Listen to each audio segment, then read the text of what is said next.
Good afternoon and welcome to lecture 5. Today's lecture will be kind of technical, but it will be very interesting and will teach you useful things. It will also have 50 slides, so let's get started remembering what we talked about last time. So previously in economics and society, we talked about monopoly and the supply curve of monopoly. So we said that the supply curve in monopoly looks like a unicorn because actually it doesn't exist. Of course, this doesn't mean that the monopolist does not make a decision regarding the quantity supplied, but just a smooth and uniform curve that can be used as a supply curve doesn't exist in monopoly. We talked about market power. Today, we'll talk a lot about market power and we will use all this knowledge also. We talked about efficiency and we said we measure this with consumer surplus, producer surplus, and when we have a loss of efficiency, we call this the deadweight loss. We had this video with taxation that I showed you, taxation under perfectly competitive situations and under monopolistic situations, and we saw some strange things that happens there with regarding how the tax burden is distributed between consumers and the producers or the producer. And we also had this case with respect to trade of human organs, and also we analyzed the market of human kidneys, a potential market of human kidneys with consumer surplus and producer surplus. Now, I want to start today's discussion with a very small introduction to try to understand the importance of things. So please pay attention to this. I will share also my personal experience, how I see that.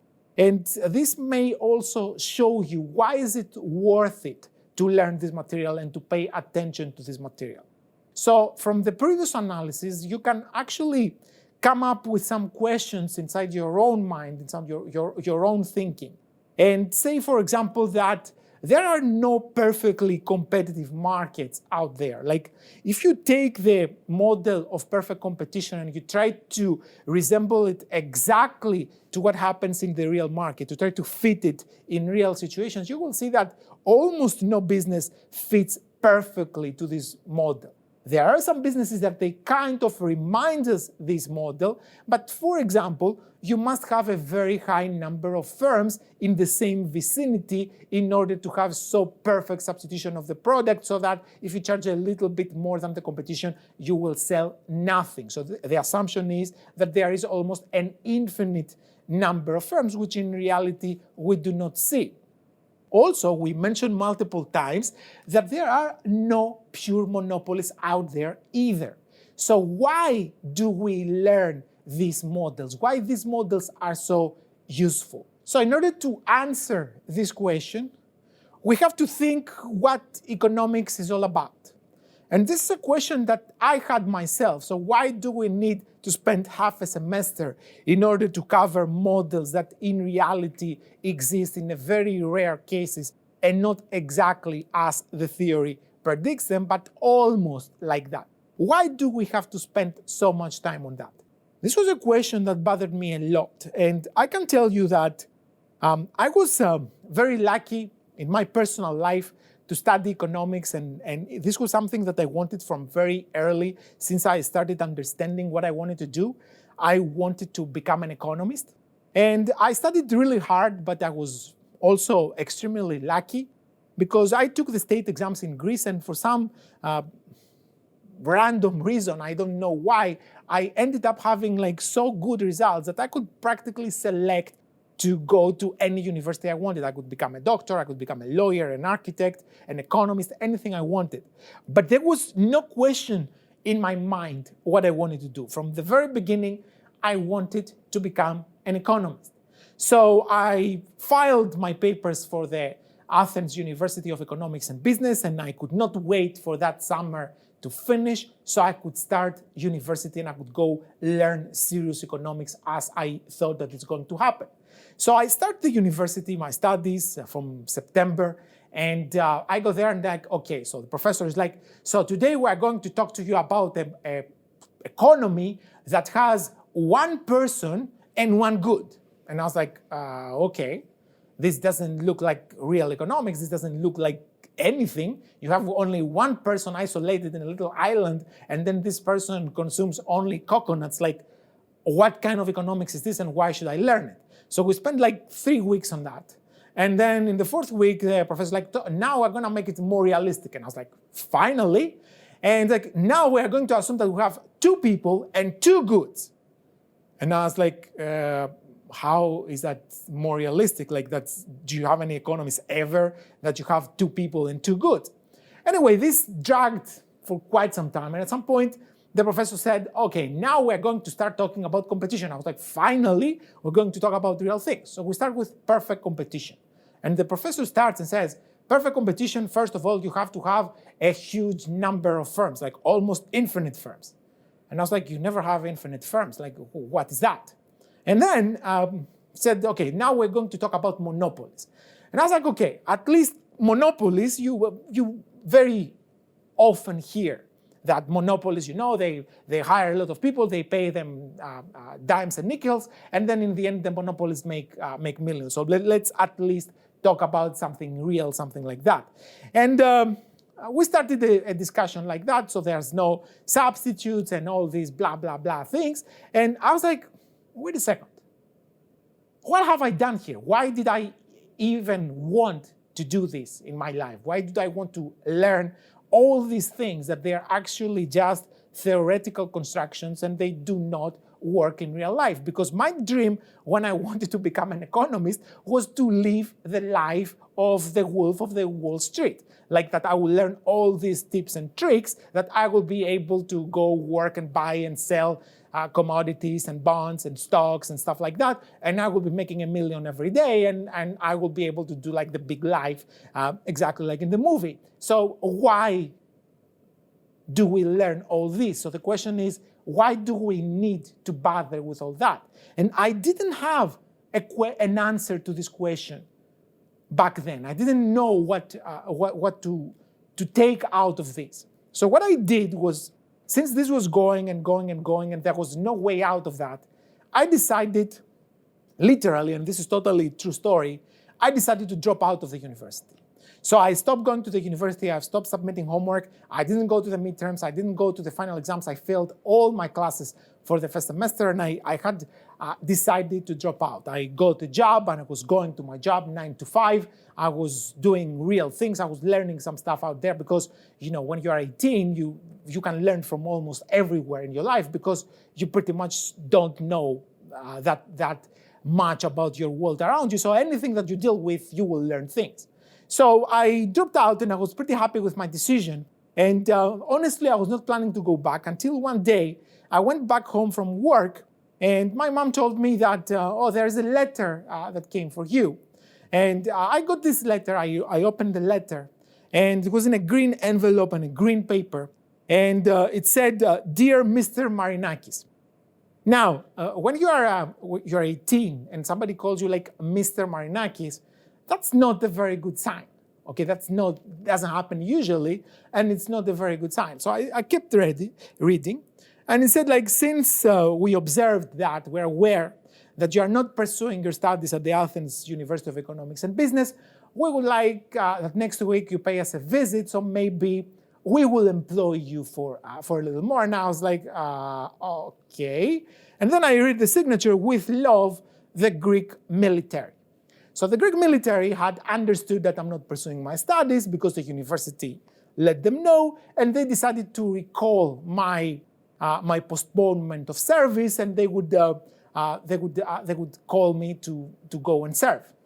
And I was looking at that, and I was like, maybe the solution to this is education. Education is always good, so I should go back to the university. So I did go back to the university. By the way, I did complete my service afterwards. I went to the Marines in Greece, and after I finished my Ph.D., I was older also, and I finished the army by being a sergeant also as well. So I didn't want to get out of the service. I just didn't want to go when I was 18 back then because I had more interesting things to do back then. After I understood what my life would be after the Ph.D. and I had so much work and everything, the military seemed to me like an extensive vacation for a year that the service lasts in Greece. But anyway, so let's close the parenthesis. I went back to the university and we had another professor, another new professor. The old one had retired And then there was this new professor, and he just came back from University of Pittsburgh, where he was teaching, and he was teaching in Athens University of Economics and Business now, and he was teaching the American way, like the way that everything has to be tied to reality, but he was teaching the same things. Okay, he had the same aspect, and then I went and I asked him. I was like, "Listen, what is the use of all this? Like, why do we learn? How we are going to use it in our life?" And he gave me an answer that I want to share with you, that this answer changed my perspective about how I saw the science that I was studying entirely. So he made me stay in university, become a good student, and then continue for a master's, continue for a PhD, and be here today, even through video, to try to teach you this principle, to try to understand how science works. So he said a very amazing things to me. He said, "Listen, monopoly doesn't really exist. It exists only on the margin, like in a very extreme case. Perfect competition, the same, doesn't really exist. Only on the margin, in very extreme cases again. But there is a whole entire universe of where your brain can take you. And you don't want that. What you want is to know, for example, if you study competition, to know what happens in the minimum possible competition, monopoly, what happens in the maximum possible competition, perfect competition, and then you know that you have the two limits. So in this case, you have a box where the reality is inside this box. It's not outside like many people believe.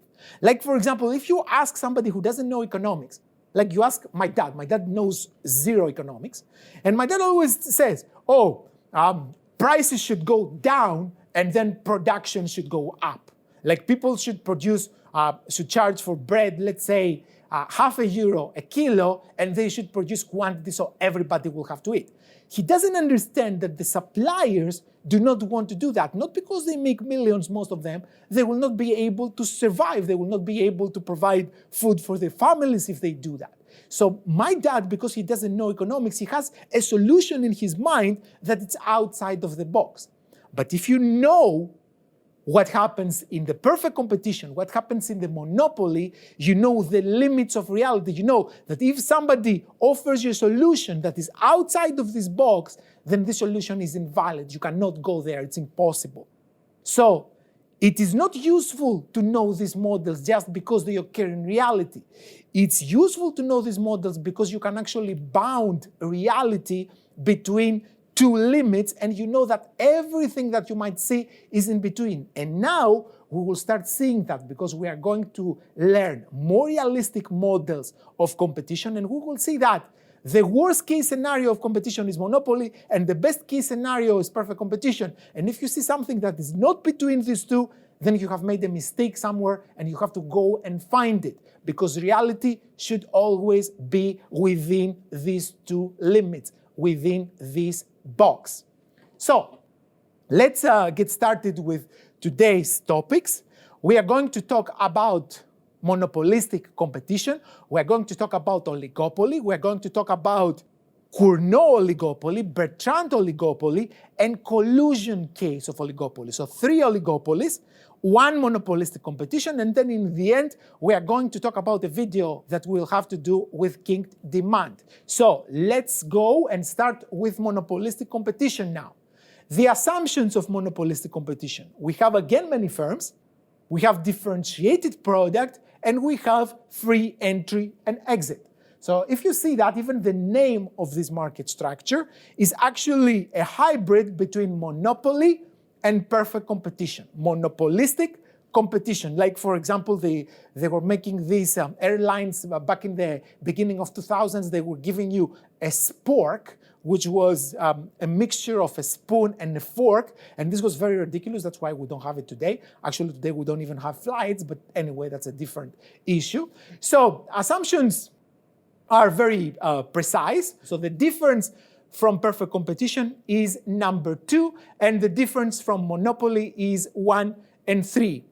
Now, some examples of this very common market structure. The first example, nail salons. Okay, so they are plenty. They have a kind of differentiated product, like one master will do different quality of job than the other, I'm told, at least.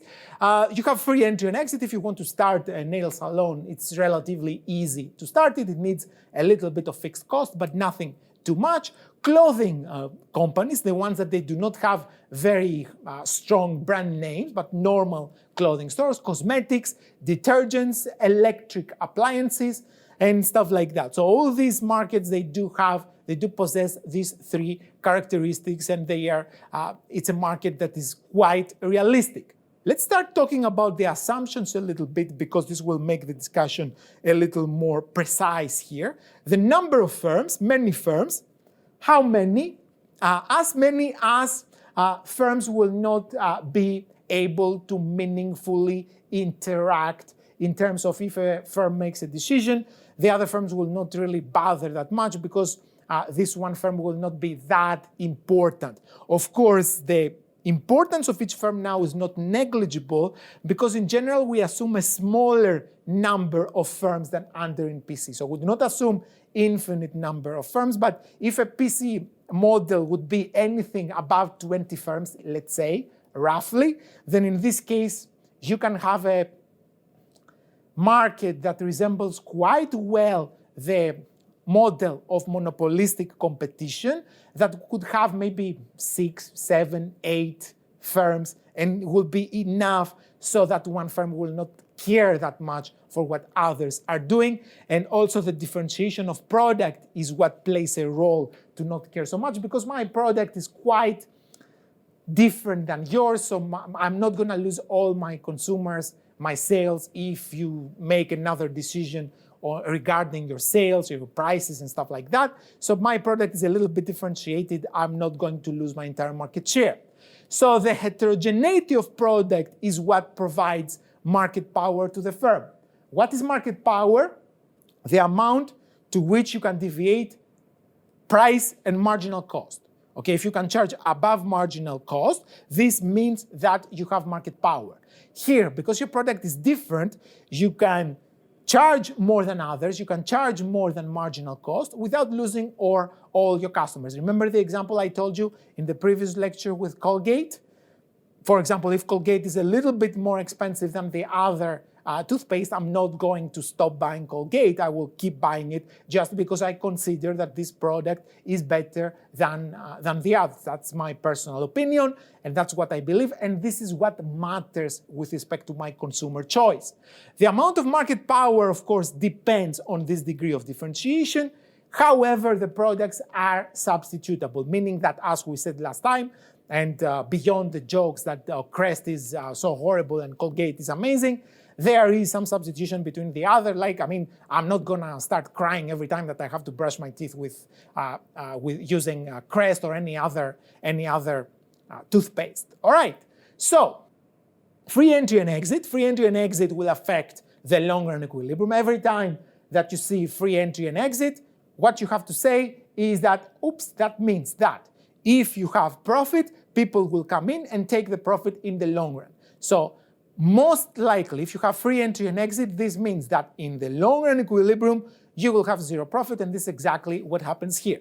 Let's remember why this is the truth. So new firms will enter the industry because there are short-term profits. This means that the supply will increase, prices will drop, and then profits will vanish. So we have this chain of results that profits will cause entry, entry will cause increase in supply will cause drop in prices will cause profits to start going down, and this will keep continuing this chain reaction till profits entirely vanish, and once the profits are zero, nobody has any reason to enter anymore. If there are losses, the exactly reverse will happen. You will have exit till those losses entirely vanish. So let's see what happens in the short-run situation in this game, the short-run equilibrium. So here is my cost structure, normal cost structure, nothing very peculiar about it. And this is my demand system right there. I have this SR to make sure that you remember when you see the graph that this is a short-term graph. Okay, but wait a second. This graph, I don't know about you, but this graph reminds me of something. Actually looks exactly the same picture like in Monopoly. Where is the difference? And even if you look this graph for a century, you're not going to understand what the difference is, because the difference actually is contextual, is not in the graph. The graph is exactly the same with Monopoly. So let's check what the difference is. The firm's demand is downward sloping because of differentiation. The demand is downward sloping because of market power. Market power means that you can have a price that is above marginal cost, like in Monopoly. However, more elastic than market demand because there is still the possibility of substitution that theoretically doesn't exist in Monopoly. So here, the market demand is the same with Monopoly because the market demand comes from the consumers, not from the producers.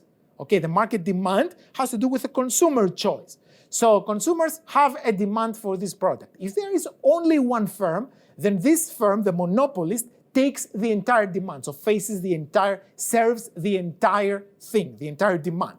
So the market demand is what the monopolists consider as their own demand, the demand that they face in this particular market. Now, you do not have a monopolist here, you have more than one firm. So they see, again, a negative demand, but not the entire market demand. So here, the firm does not cover the entire demand. That's why, if you could see the same graph for a monopolist, then the difference that you would see there is that the blue system would be more vertical.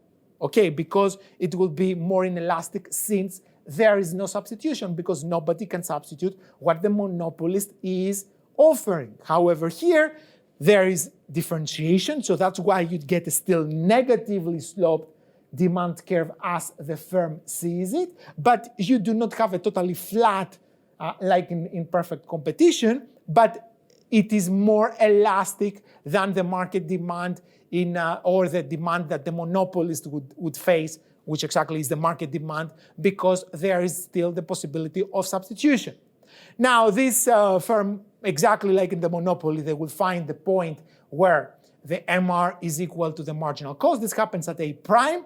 Once this happens, we can project it up to the demand, and we will get point A there that will give us the price.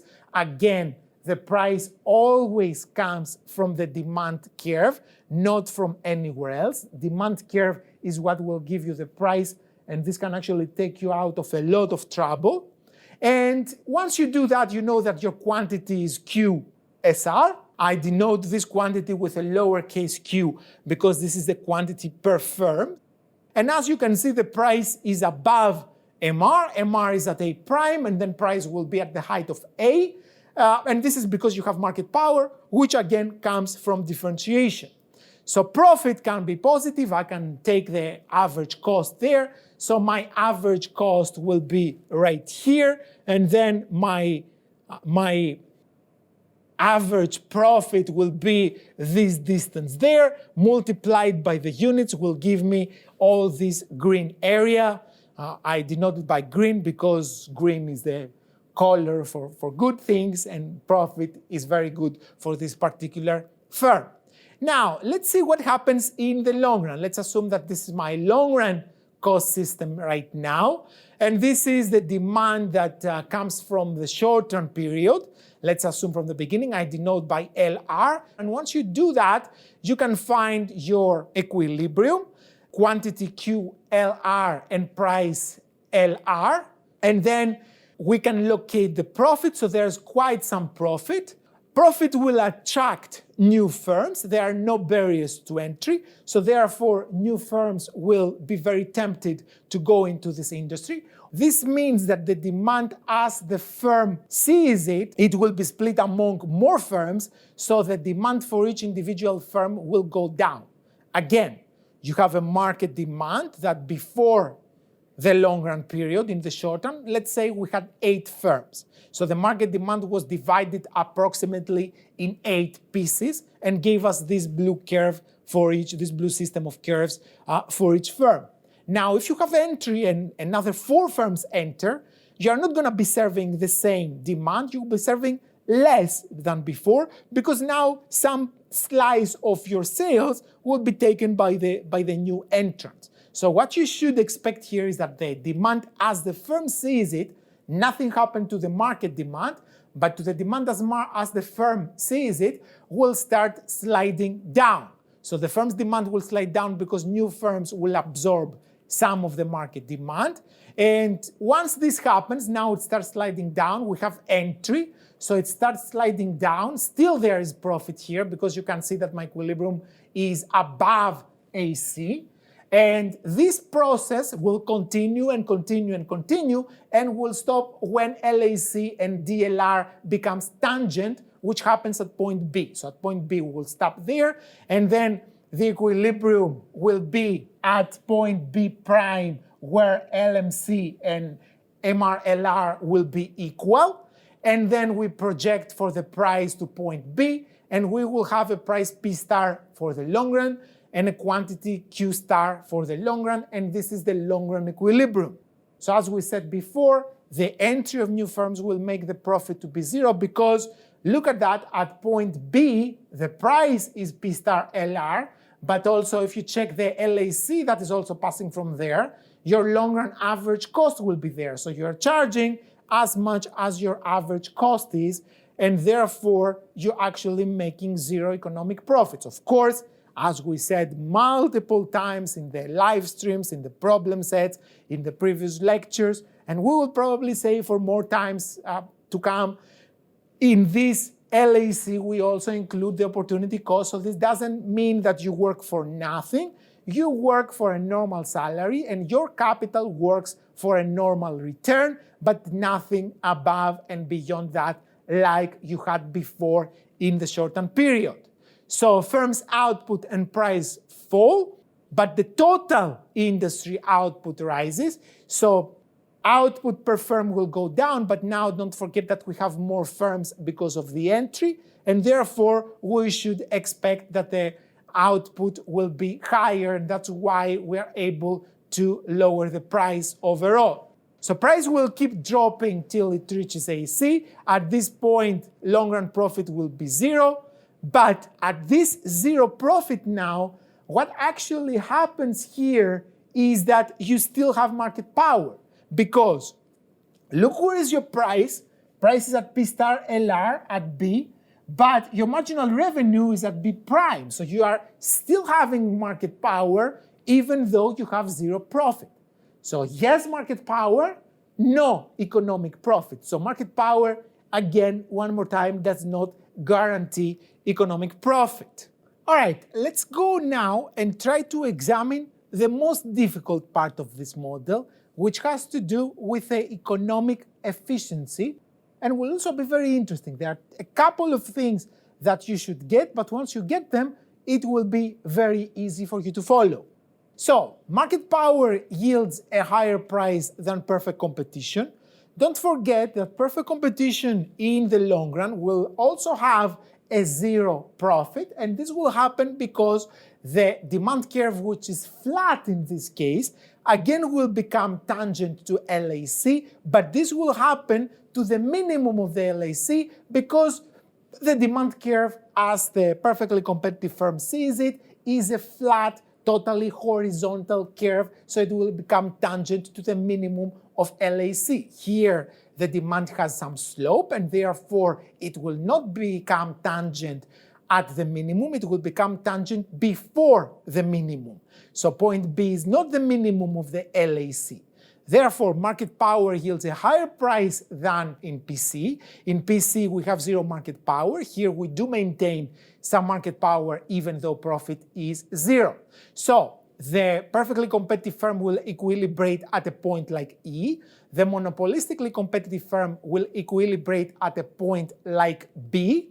A deadweight loss, therefore, is imposed in the market, and this deadweight loss is this kind of triangle BED. B prime that you can see here in yellow. So this is because since you have the market power, you deviate from your marginal cost a lot. The marginal cost is efficiency pricing. If you have P equals MC, is the efficiency pricing. You price for efficiency. So here you price way above the efficient level, so you have this deadweight loss.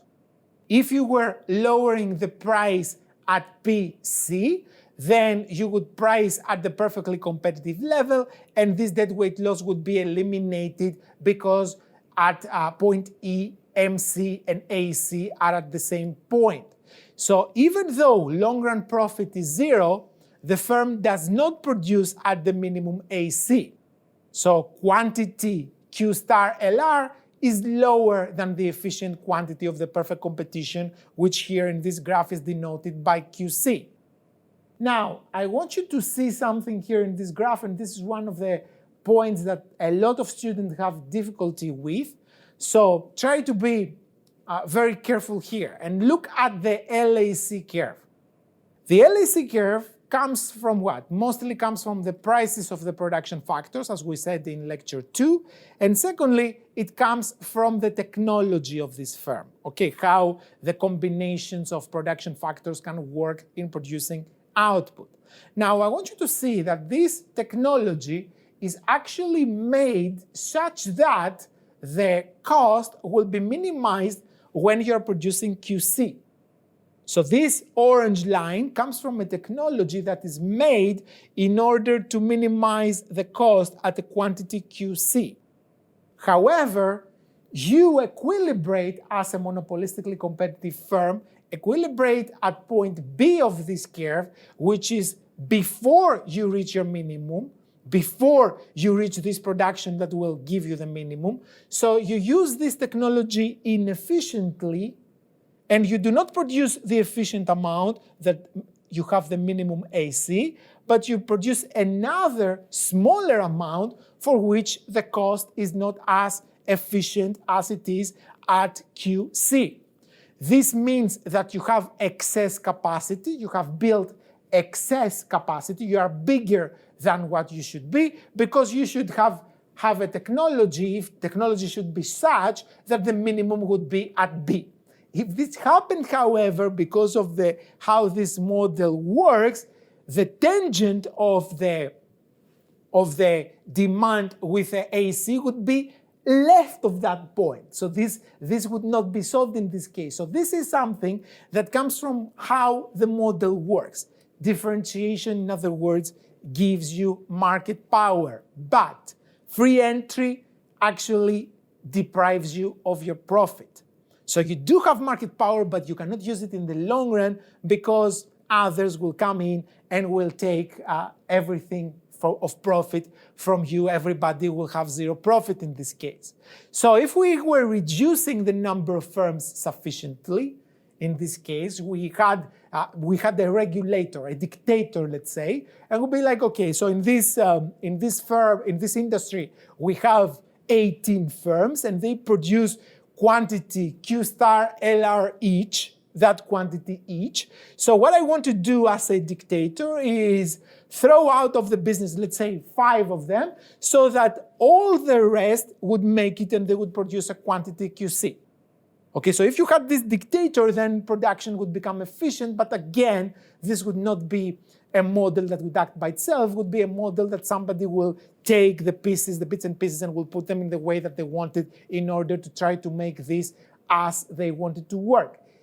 Naturally, in the market, what you will have is quantity lower than the efficient, and technology would actually show you excess capacity for the reasons that I explained. Now, I guess that this is a segment that you will have to watch at least a couple of times more in order to make sure that you understand everything here, because this is something that I want you to understand. Okay, this is the level of intellectuality that will be required from you in the exam and in the test and in the homework. I want you to be able to make your brain to wrap around these ideas and to understand how these graphs work, so you will become smarter and then later you will be able to deal with even more difficult problems, okay? So you have to push a little bit through. I know it's not easy, but I also know that you can make it. Now, in monopolistic competition, we know that there is inefficiency. We just saw that. The question is, do I want to step in as a regulator and fix this inefficiency? So is this something that needs help from the outside in order to fix this problem of inefficiency? Now, market power in monopolistically competitive markets is relatively small. These firms, they are firms that typically they are not huge corporations. Okay, they are much smaller firms that they take small parts of the market. That's very typical of monopolistic competition firms. So market power is relatively small, and therefore the deadweight loss is relatively small. Now, I don't know, if you have dealt with all the monopolies and you have dealt all these abusers of market power with, Google and Facebook and all these huge firms that they do that. I hope that Google will not remove my lectures from YouTube because of that. Sorry, YouTube. So if you are at this point that you have fixed everything else, maybe you want to deal with monopolistic competition, but there are much more important problems in the economy than this. So this is a problem indeed, but typically is small. And competition is usually at satisfactory levels, not perfect, but at satisfactory levels. Sometimes, if we allow for many firms, more firms than the efficient number, as we saw here. So if we have more firms than the efficient number, this means that we have more variety. And sometimes consumers love the opportunity of being able to consume whatever they want, even though they always buy the same thing. So they love that there are other alternatives out there. So for example, one more time, I like Colgate, but I like the fact that when I go to the supermarket, there are another 6, 7, 8 brands that in case something happens to Colgate, I can actually turn to those. The benefit from this diversity of products out there may outweigh in terms of utility with the consumers this deadweight loss that is created, this loss of surplus that consumers are having may be substituted from the happiness because they have more choices. I want now to put everything together and show you what is going on in these models and put everything into perspective.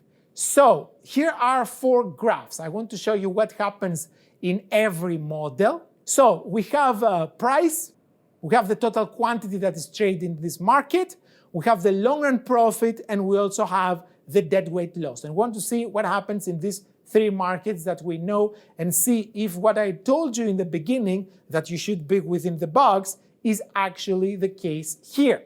So let's get started. Price. Monopoly has the highest price, then monopolistic competition will be somewhere there, and then perfect competition will have a lower price. So perfect competition, because it has the most supply, the most quantity, it will actually have the lowest prices. Don't forget that the demand from the consumers is always the same no matter what the market structure is. We see here that monopolistic competition is kind of closer to PC in terms of price than to monopoly. So the prices are not typically that expensive under a monopolistic competition market. Let's see what happens with total quantity. The monopoly has a small one, monopolistic competition a little more, and then perfect competition much higher. So first of all, remember how monopoly is able to make profit by restricting quantity. Okay, that's one thing. So you see that in the graph. So quantity is restricted under monopoly. Perfect competition has the biggest quantity. And then you see that monopolistic competition is in the middle. Now this time is kind of closer to the monopoly in this particular graph. In general, it would be between the bigger than the red always and smaller than the green. It will play within this box of reality like we said before. Now, in long-run profit, monopoly has a lot of long-run profit, as we said. Monopolistic competition and PC have no profit. Now I have a little bit here to show you that I didn't forget to make the to put the squares here, because back then I had nothing in the past, and students would ask me, so what is the long-run profit here? You forgot to put it. No, I didn't forget. That's why I have them like down here in the middle. So this is the base. It doesn't get smaller than that. So this is 0. And what happens with deadweight loss? The monopoly is a specialist for big deadweight loss. The monopolistic competition, as we said, has a smaller deadweight loss. And then the perfect competition has 0 deadweight loss. It's a totally efficient market structure. Everything gets distributed under the perfect competition. So this is with respect to monopolistic competition. Now you know everything that you need to know about this market structure. It's not very difficult. And because we talked about monopoly and we talked about perfect competition, and we said that monopolistic competition is a hybrid between these two, then in this case you see that we just put the pieces of the puzzle together very quickly here, and we understand what is going on without a lot of trouble. And now we go to oligopoly, which, dear students, is the most interesting part, at least for me, is the most interesting part of economics in general. Why? Because it's a market where you have a small number of firms. Product differentiation doesn't really matter, may exist or may not exist, and you do have barriers of entry. But what is the consequence of the small number of firms? The consequence is that now the firms are able to play a little bit of chess between them. So now the firms become strategic. They start dealing with actions that others are making. They start playing games between them, and they always understand that their actions may cause reactions from others.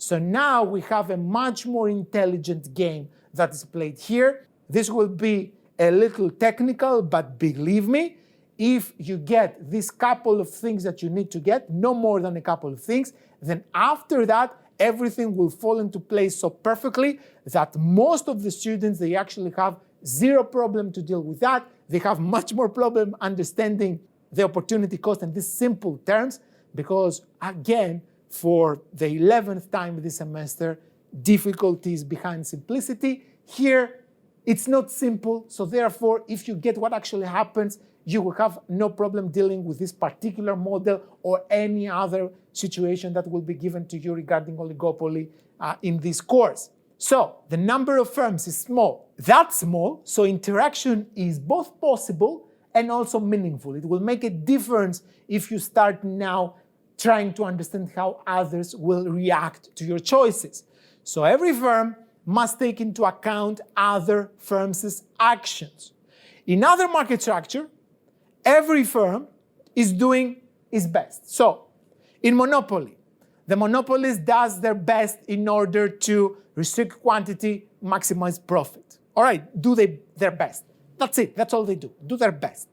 In monopolistic competition, pretty much you do the same. You just restrict quantity to the point that the differentiation allows you, and then you try to maximize profit right there. So you don't really care what others are doing. You just care about what is your own demand, and you try to do the best with this demand.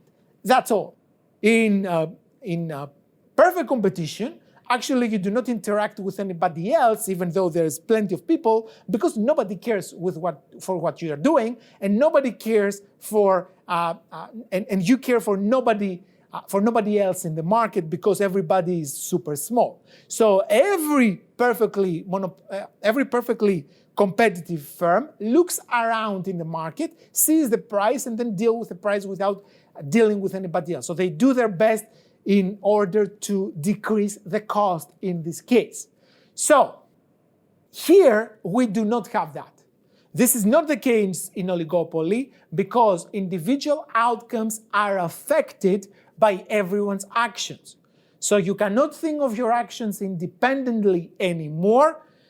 Firms must consider how other firms will react to their actions. So if I do something in perfectly competitive situation, nobody cares because I'm too small. If somebody else from my opponents in perfectly competitive markets does something else, I don't care. I'm just going to do my thing because that I know how to maximize my profit.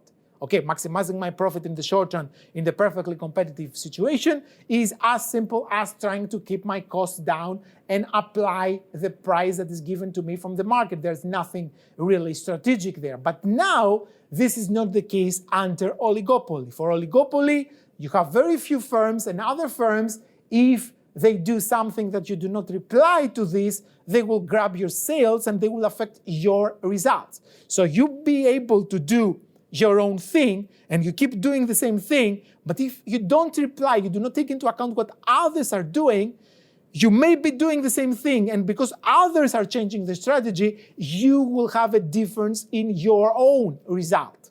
Okay, so the actions of others affect you, and you should also expect that your own actions will also affect others, so others will respond.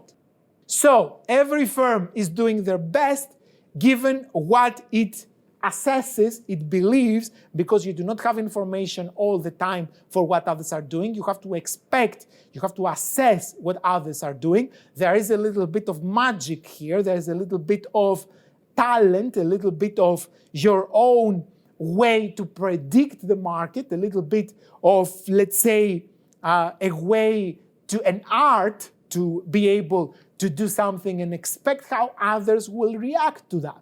So now things do not become such clear-cut as before. Now there is a little art in the whole process in terms that you have to do something and then you have to understand how this something will affect you, but also how it will affect others, so they will change their actions.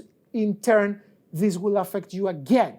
So you have to be able to predict all these results, and this requires a little bit of talent. So we call this kind of behavior strategic behavior. And we know that strategic behavior is something that comes from games. Games have strategy. And here we have nothing different than a game. We have oligopolies that they play a game in which they adjust the price, or they adjust the quantity, or some different things that we will discuss in a little bit. And once they adjust those, a result will come. Like in the same way, like you play a game, like a strategy game, and you see that if you do this, if you play, for example, 7, you will have a different result than if you play the card of 3. Okay, so exactly the same here. If you set the price of 7, or you set the price of 3, or the quantity of 7, or the quantity of 3, you will have a different result, and actually everybody else will have a different result. So we have strategy. Strategy is a term that we have to understand exactly what it means. Like, for example, I'm not sure that everybody understands what strategy is. At least this is what I see around. There was the other day I was watching the Olympics several years ago when Usain Bolt was winning 11 gold medals every time. And it was amazing because Usain Bolt would run the 200 meters and he would be so much faster than others. Like in this race that lasts just for one breath, like how much is the 200 meters, like 16 seconds, 15 seconds, something like that. So it will run so fast, like in 100% of his powers, and he would be so much faster than the others that when he was running, he even found some time to smile for the cameras. So there is one picture that Usain Bolt is running, like everybody else is running like the fastest that they can, and Usain Bolt is so comfortable that he's running, and he turns to the camera and he's like, and then he keeps running and still wins the gold medal. All right, so in the end of the race, somebody goes to Usain Bolt. It's like, Usain, great race, very good, amazing. And then he asks him this amazing question, this super smart question. So what is your strategy and you win so many medals? And Usain Bolt looks at him and is like, what do you mean my strategy? I just run as fast as I can. So in a speed race, there is pretty much no strategy, especially to the short ones. You just hear the bang, you just take the hell out and you try to run as fast as you can. That's a strategy. You don't say, oh, this guy is running fast, so let me run even faster. No, you don't care what others are doing, you just run the fastest possible. There's zero strategy involved there. So you should not expect to see something like, for example, in football, that you have a coach that matters so much for the runners. That's why you usually do not know who the coach of Phelps is or who the coach of Usain Bolt is. You don't really know them because they are not doing any strategy, anything magical there. The athlete just performs as fast as he or she can, no matter what. Once, however, I was watching the news and they had this amazing subject. And there is this 100-meter race that is for people that they're above 100 years old. And you had this old guy that was 104 years old, I think, and he was holding the record for the 100 meters. I think this was 1 minute and 35 seconds, something like that.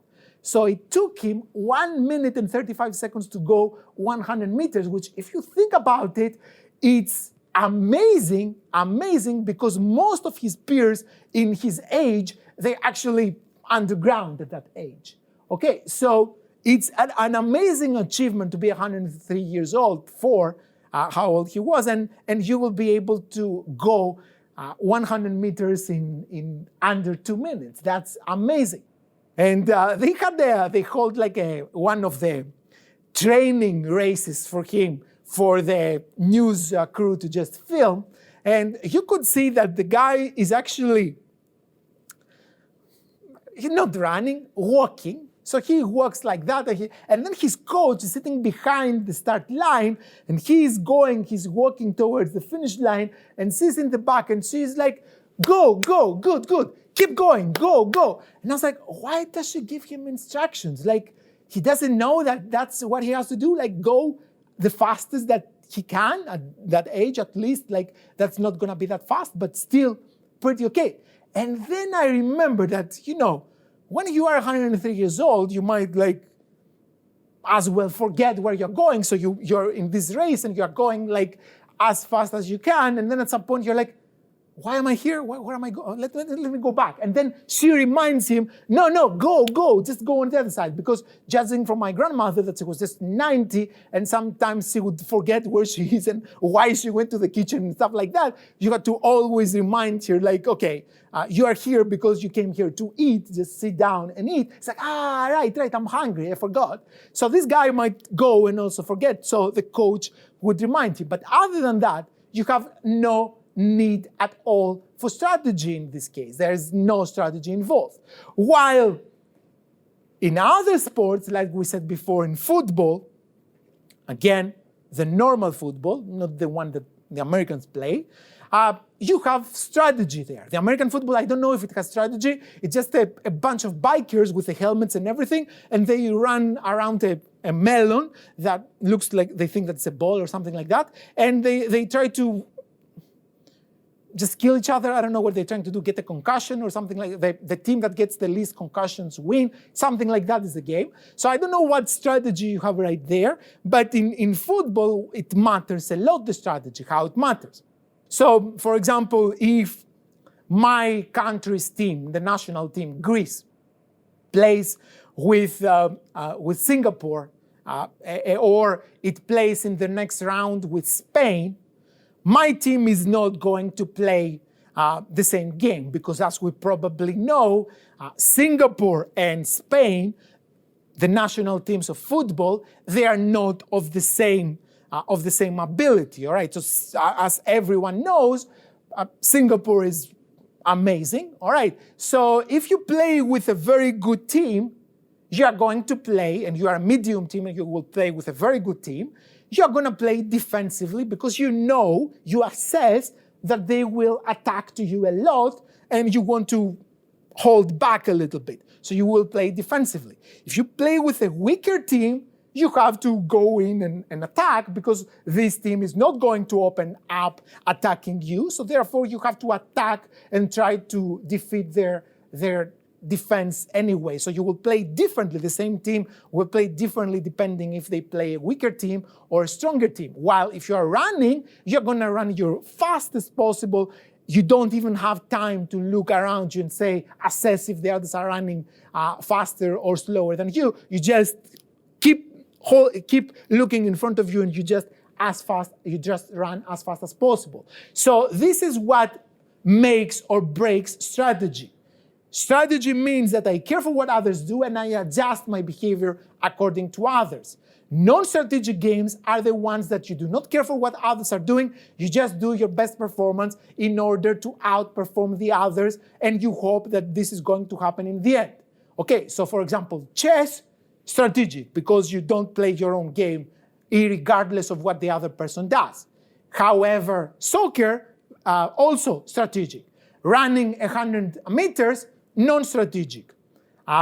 Professional athletic fishing, how they call it, it's in some cable channels that guys go fishing and they catch the fish, and then each fish they wait, and then it gets some points, and then they unhook the fish and they throw it back in the sea, because apparently they don't want to eat the fish, they just want to make the fish late for something that they had to attend. So they catch it for a little bit, then they throw it back in, and then it doesn't matter what others are doing, you just try to catch as many fish as you can. You're not going to change your strategy according to what other players are doing in this case. So this is the difference between strategic and non-strategic games. Don't forget that what we're dealing with here is games from now on. So we're going to talk a little bit about game theory also in a more subtle form. It's coming up. The second assumption deals with product differentiation. Product differentiation does have an impact on oligopoly, but is not that crucial. This is because firms are not too many and you receive your market power from the small number of firms because consumers do not have that many alternatives to substitute your product if it becomes a little more expensive than others. And it's not crucial if the product is also differentiated. Of course, it will make an additive difference. It will enlarge the result, but in other terms, it doesn't really affect the quality of the result. So you will still maintain some market power even if the product is totally homogeneous, and we will see examples about that. So under oligopolies, firms are supposed to have market power. However, in some of the cases, you will see that they will not be able to use this market power. So this is one of the magic that you have here, one of the magical results that you will see that you do have market power and then you are not able to use it because of some reasons out in this market. So the third one is barriers to entry. Oligopoly firms will do everything in order to develop their own barriers of entry in case that there are no natural barriers to entry. So we see that they can threaten to engage in price cuts in case if you enter. So they will be like, if you enter my market, I will cut the price so much that you are going to make losses. That's kind of predatory pricing. We will see it next time how it works also and how the law deals with it. They invest in differentiation, so they push a lot of money in research and development or in advertisement in order to raise the standards or in order to make everybody aware that this is your product and everybody knows your product but doesn't know any other product in this particular market. Or they build excess capacity, again, as a credible threat in order to keep others outside of the market. So these are barriers of entry that the oligopolistic firms invest money in order to create. They are not natural ones like we usually have in monopoly, where somebody, for example, is the only producer of coal, and that's why it's also the only producer of electricity from coal. All right, so in our analysis of oligopoly, we will not distinguish between short run and the long run, just because since there are effective barriers of entry, we assume that even if you have short-term profits, nobody will be able to enter the market in the long run and take them from you. So you can maintain profit also in the long run period. So we are not going to distinguish between two periods. That's one of the simplicities in this model. Let's now see some examples of oligopolistic markets. For example, if you are in the market for a middle to high class car, a sedan, let's say, then you will probably be between BMW, Mercedes, Audi, Volvo, perhaps Lexus, or something like that. So these are a small number of firms that they make cars for this particular category. And then what you will actually realize is that if BMW comes up with a strategic choice, you will see that other firms the very next day, even if this choice is not economic, but it has to do, let's say, for technology, so it comes up with a new technological announcement, BMW, then you will see that the other firms, Mercedes, Audi, Volvo, Lexus, and all these in the same category firms, they will hold a meeting the very next day and they will try to see how they will react to that.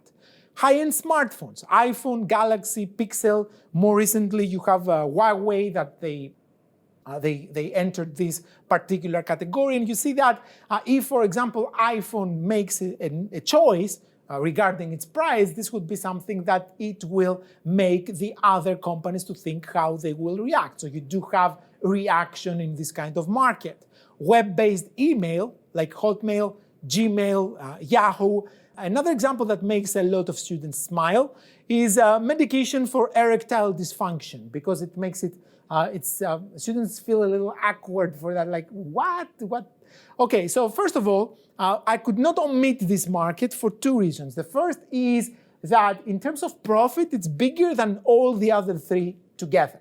Okay, you have like a lot of profit from this kind of medication. So medication for erectile dysfunction is the most profitable medication ever recorded in the history of mankind. And we have come up with some medications that pretty much change the course of history, like, for example, antibiotics or aspirin or stuff like that.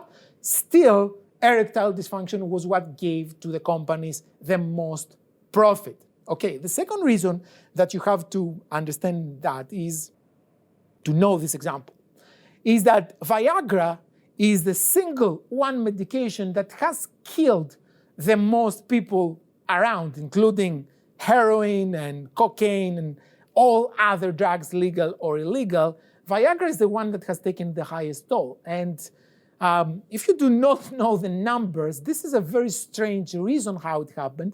Not from the reason that you imagine, that somebody got too much and got exhausted and died or something like that, for a very different reason. Not a pharmaceutical reason, an economic reason. And here is exactly what happened. Viagra was a medication that was invented under the substance name sildenafil.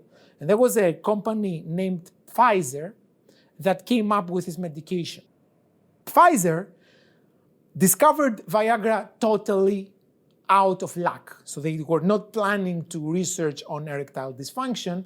They were researching on beta blockers for heart disease. And they came up with sildenafil as a method, as a beta blocker that would actually work against strokes or heart attacks or something like that.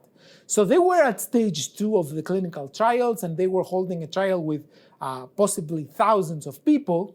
And they discovered in the middle of the trial that the medication is not effective, and not only it's not effective, but the statistics started showing that the people that they were taking the medication, they had more strokes than people that they were taking the placebo. So in this case, there is a protocol that you have to stop the trial right away to not have more people be in danger, and you have to recall the medication from everybody else. All outstanding pills that you have given to people to try out, you have to recall them and take them back. And there is a protocol, some people deal with this in the pharmaceutical company, and then you have to show this to the FDA if you're in the United States, if you're in Europe, in the European Association for Medications or something like that. And you have to prove to them that you have finished the protocol and you have collected everything back. But in Viagra, they started discovering that there was an unusual thing happening. A statistician realized that all women had no trouble returning the medication, but the men were very resistant in not giving the pills that they had back. So they were holding on the pills. They would call these men and they would be like, hey, we are from Pfizer and you are in this study and we need this medication to give us back. Like, we are going to send somebody to get the medication back. And the guy was like, I don't know what you're talking about, wrong number, bye-bye. And they would avoid giving the medication back. I guess you imagine for what reason.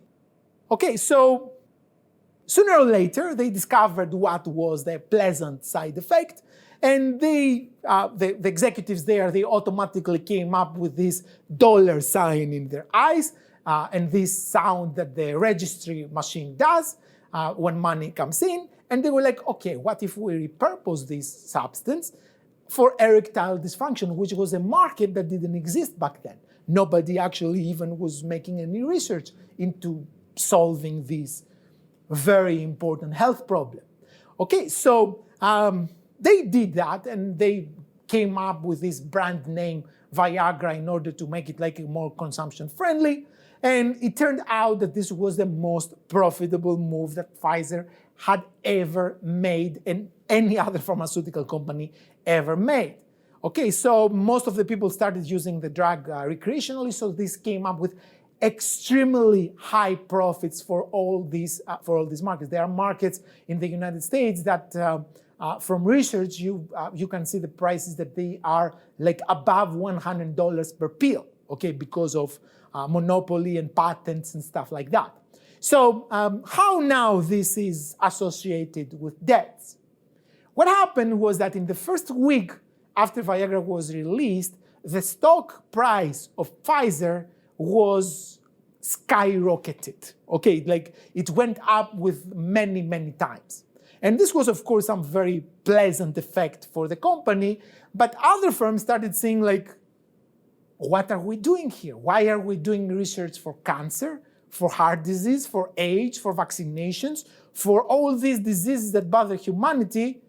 All the money is on erectile dysfunction. So they stopped a lot of research that would have saved a lot of lives, a lot of medications that they came out just right now because research was resumed would have come out like maybe tens of years before, 10, 15 years ago, and would have saved a lot of lives that they were taken, they were lost just because these medications were not researched and they were not produced, just because the pharmaceutical said, okay, forget about cancer, forget about AIDS, forget about heart disease and all these other diabetes and all these other diseases that they bother humanity. What we have to do is try to make possible for 85-year-old guys to have sex. That's the priority. Also, another very important part that we have to analyze here is that in perfect competition, in monopoly, in monopolistic competition, the competition is with respect to price and quantity. Okay, but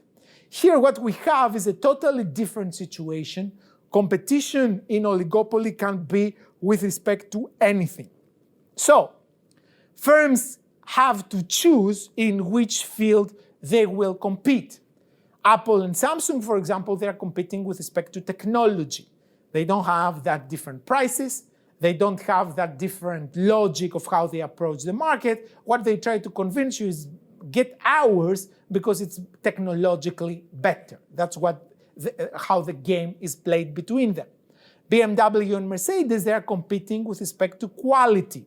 For example, BMW doesn't say, okay, buy BMW because it's faster, or buy BMW because it lasts more, or buy BMW because for any other reason. They just try to tell you, for example, that ours is better quality, and whatever is associated with quality, for example, the safety of the car is associated with quality, so they do compete with respect to that. You don't, BMW will not tell you buy ours because it's cheaper, or buy ours because we have more.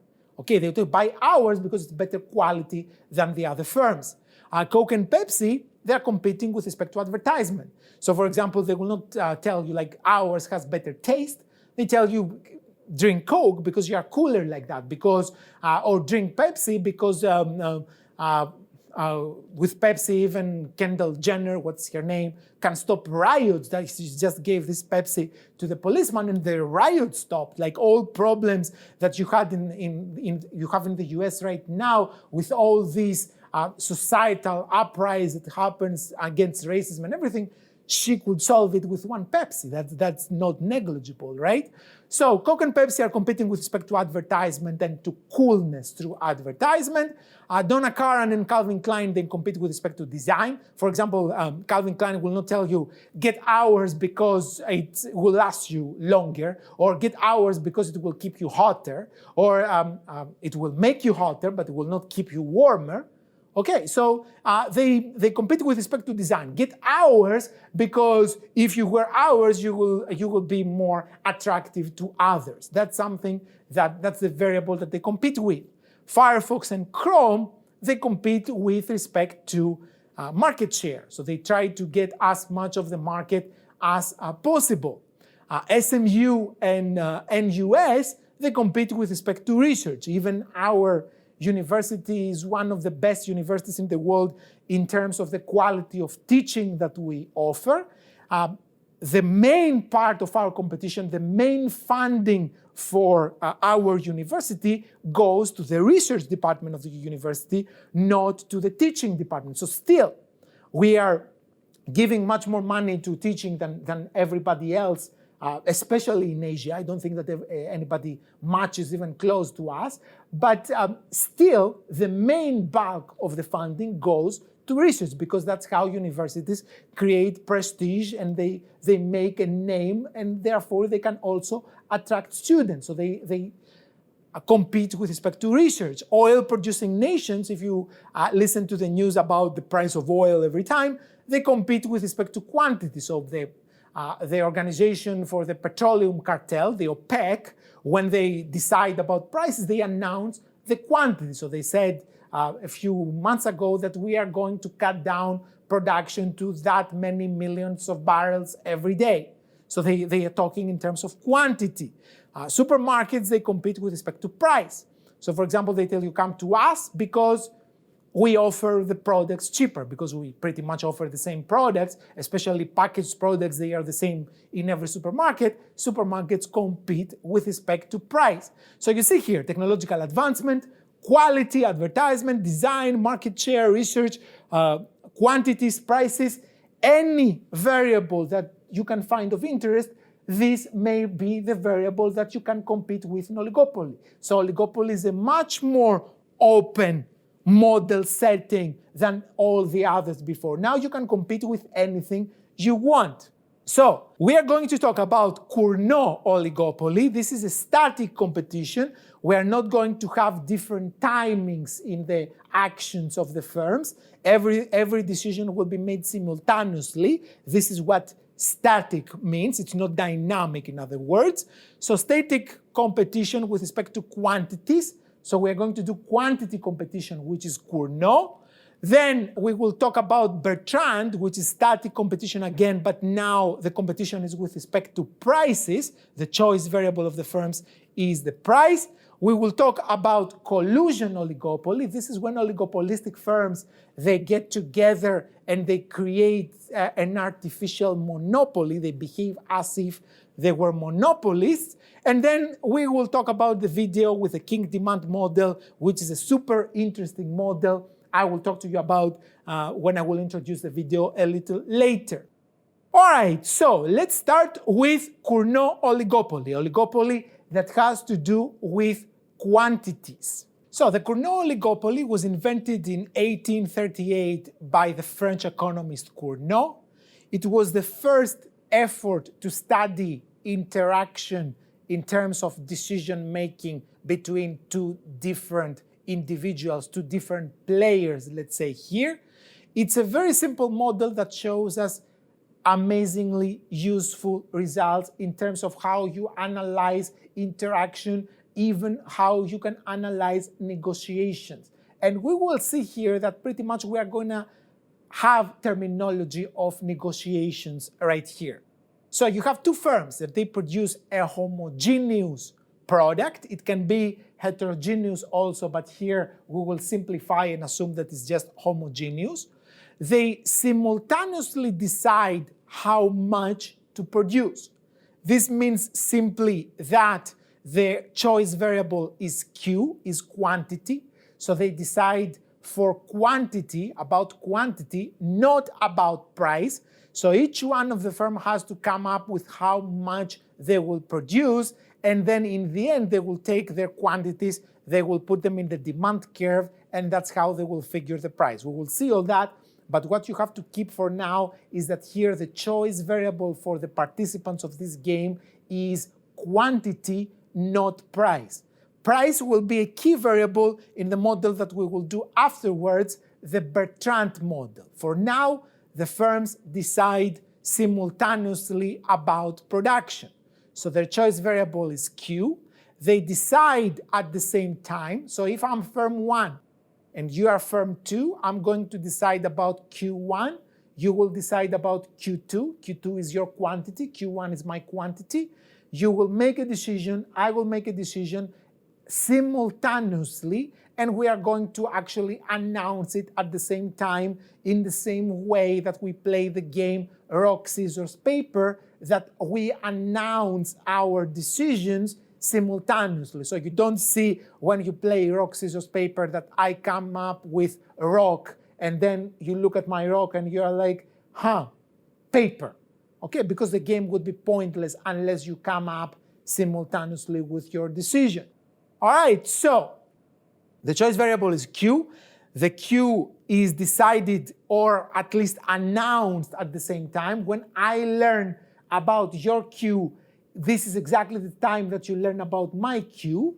All right, and once you make this announcement of what is your Q, you cannot take it back. There's no do-overs. Like, for example, if you go for, I go for rock and you go for scissors, you cannot be like, oh, sorry, can I go again? I meant paper. Okay, then in this case, I will be like, oh yeah, can I go again? I meant scissors. And you're like, oh yeah, but I meant rock. So in this case, you will just go again and again and again, or you will change the game in a favorable way. That is not what this model is about. This model is about make a decision about Q, announce it at the same time, and then no matter what you decide, you have to stick to that. So each firm will adjust its quantity based on what it thinks that the other will produce. So usually when we play rock, scissors, paper, if we know the other opponent, we can come up with an assessment of what the other guy plays more usually, if this can be done, and we try to adjust our choice according to what they do. All right, so the same thing happens here. You have to make when you come up with number 1 there, this doesn't mean that you do not think about what the other person is going to do. And actually, we will see in this model that you have a pretty good idea what to expect from the other person. So let's make it specific in this model now. Let's talk about the cost and demand that Cournot assumed. So we have 2 identical and symmetric firms which serve the same market. All right, so we have 2 rivals, 2 opponents, 2 firms that they are after the same market. So this is a duopoly. Comes from the Greek word diopolio, which means dio means 2 and polio means a market. So when you sell something, pulo means I sell something. So diopolio means when you have 2 sellers. So you have a Cournot duopoly here with 2 identical and symmetric firms. When the firms are symmetric, means they have the same cost, the same size, the same technology. They are 2 copies of each other, representative agent kind of story. And we assume that if the firms are symmetric, if one firm makes one decision, then the other firm doesn't have any different reasons to make a different decision. All right? Unless it's about a specific reaction to the first firm's action. Okay? But in general, we should assume that at equilibrium, the 2 firms will act the same way, just because they're identical and symmetric. So we are going to call them firm 1 and firm 2. Here in the slides, I have this coloring that will help your eyes to recognize very quickly what is going on and who is who. So firm 1 here, to make it simple, firm 1 is us. So we are the red guys. Okay, firm 1 is us. And firm 2 is the others, the rivals, the enemy. Okay, so we are firm 1, we want to do the best for firm 1, we don't care about firm 2, but we don't care about the well-being of firm 2, but we care for what firm 2, how firm 2 will act, because this will affect our result as well. So we are the red guys, the others are the these teal or blue color guys. So the marginal cost for both of us is 0. Actually, this is what Cournot assumed to make everything very easy. So he said that imagine that you have two sellers in a natural spring that they just put water in your bottle and they just give it to you back. So the marginal cost of that is 0. You do not have any cost of each extra bottle that you fill up with this natural spring because you get the water for free, and your presence there is just a fixed cost, so your marginal cost is entirely 0. So assume that the market demand, the demand that the consumers have for the product that these two firms make, is 100 minus Q. So price is equal to 100 minus Q. Capital case Q, again, is the total quantity in this market. This means that capital case Q will be equal to lowercase q1 plus lowercase q2. Okay, q1 and q2, lowercase, both of them, would add to the total market quantity. And if you read this demand curve, actually shows you what is the maximum quantity that can be possibly produced in this market. You would never want to produce in this market more than 100. If this becomes 100 or more, price will become 0 or negative. So if you have a price of 100, then this would be equal, if you have a quantity of 100, this will give you a price of 0 equal to your marginal cost, but you should not expect ever to see a quantity that is above 100 because this will make the price to be negative. People, consumers would not want that much. They will get sick of it. They will not pay anything for that. They have to get paid in order to consume it. Okay, so we can see that as 100% is the maximum that this market can actually serve, or in other words, 100 is conveniently selected here to show you that this is the 100% of the market. All right, so if I come up with a quantity of 75, for example, you know that 75 is what we produce out of 100 maximum, so we are at the 75% of total capacity in this market, let's say, in terms of demand. In every market structure, we always care not only for what the demand is, but how the firm faces this demand. So we said, for example, that you have a negative sloped demand, and in perfectly competitive markets, the seller sees it as a flat line because it's very small and just it's a price taker. In monopoly, the monopolist just sees the entire thing because there's nobody else to take care of this demand. In monopolistic competition, there are shares of this demand still negatively sloped, but not as much negatively sloped as the market demand. What happens here? Here we're going to go in a more mathematical way because it will make much more sense. So from now on, we'll become a little technical, but again, for one more time. This is super easy technical stuff. Once you learn a few steps and you understand a little bit what is going on, you will be able to replicate all this with super ease. So it will be not a difficult process at all. It's not easy, it's not simple, but this might be good news because once you learn the process, you will be able to follow it again and again without problems. So the market demand can be written as P equals 100 minus the total quantity. Now I split it in Q1 and Q2. So instead minus capital case Q, now you have minus the quantity of the first minus the quantity of the second. Now, firm 1 asks, we see this demand not in its entirety because we offer Q1, but we do not offer Q2. So we see this demand as how much quantity can I put up for sale given that the others will also be selling their quantity. So how much Q1 can I sell given that firm 2 will also be selling Q2? Therefore, the demand as we see it for our firm, for firm 1, would be P equals 100 minus Q2 minus Q1. In other words, I put this useless parenthesis here. This is mathematically useless. It doesn't, you can just remove it without any consequences. But contextually, it makes a difference because it shows you that here I am firm 1. I'm the red guy. What I control is this one. I control Q1. I do not control Q2. So 100, the maximum quantity that this market can absorb, minus whatever the other guys are producing, this is my intercept now. Because I do not control it, I only control Q1. Q1 is my variable.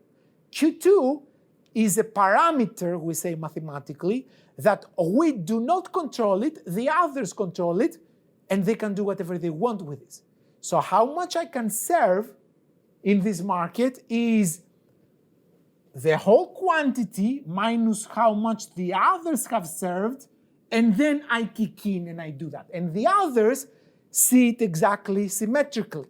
So for the others, the demand curve that they see is 100 minus our quantity, which they don't control it. They take it as given.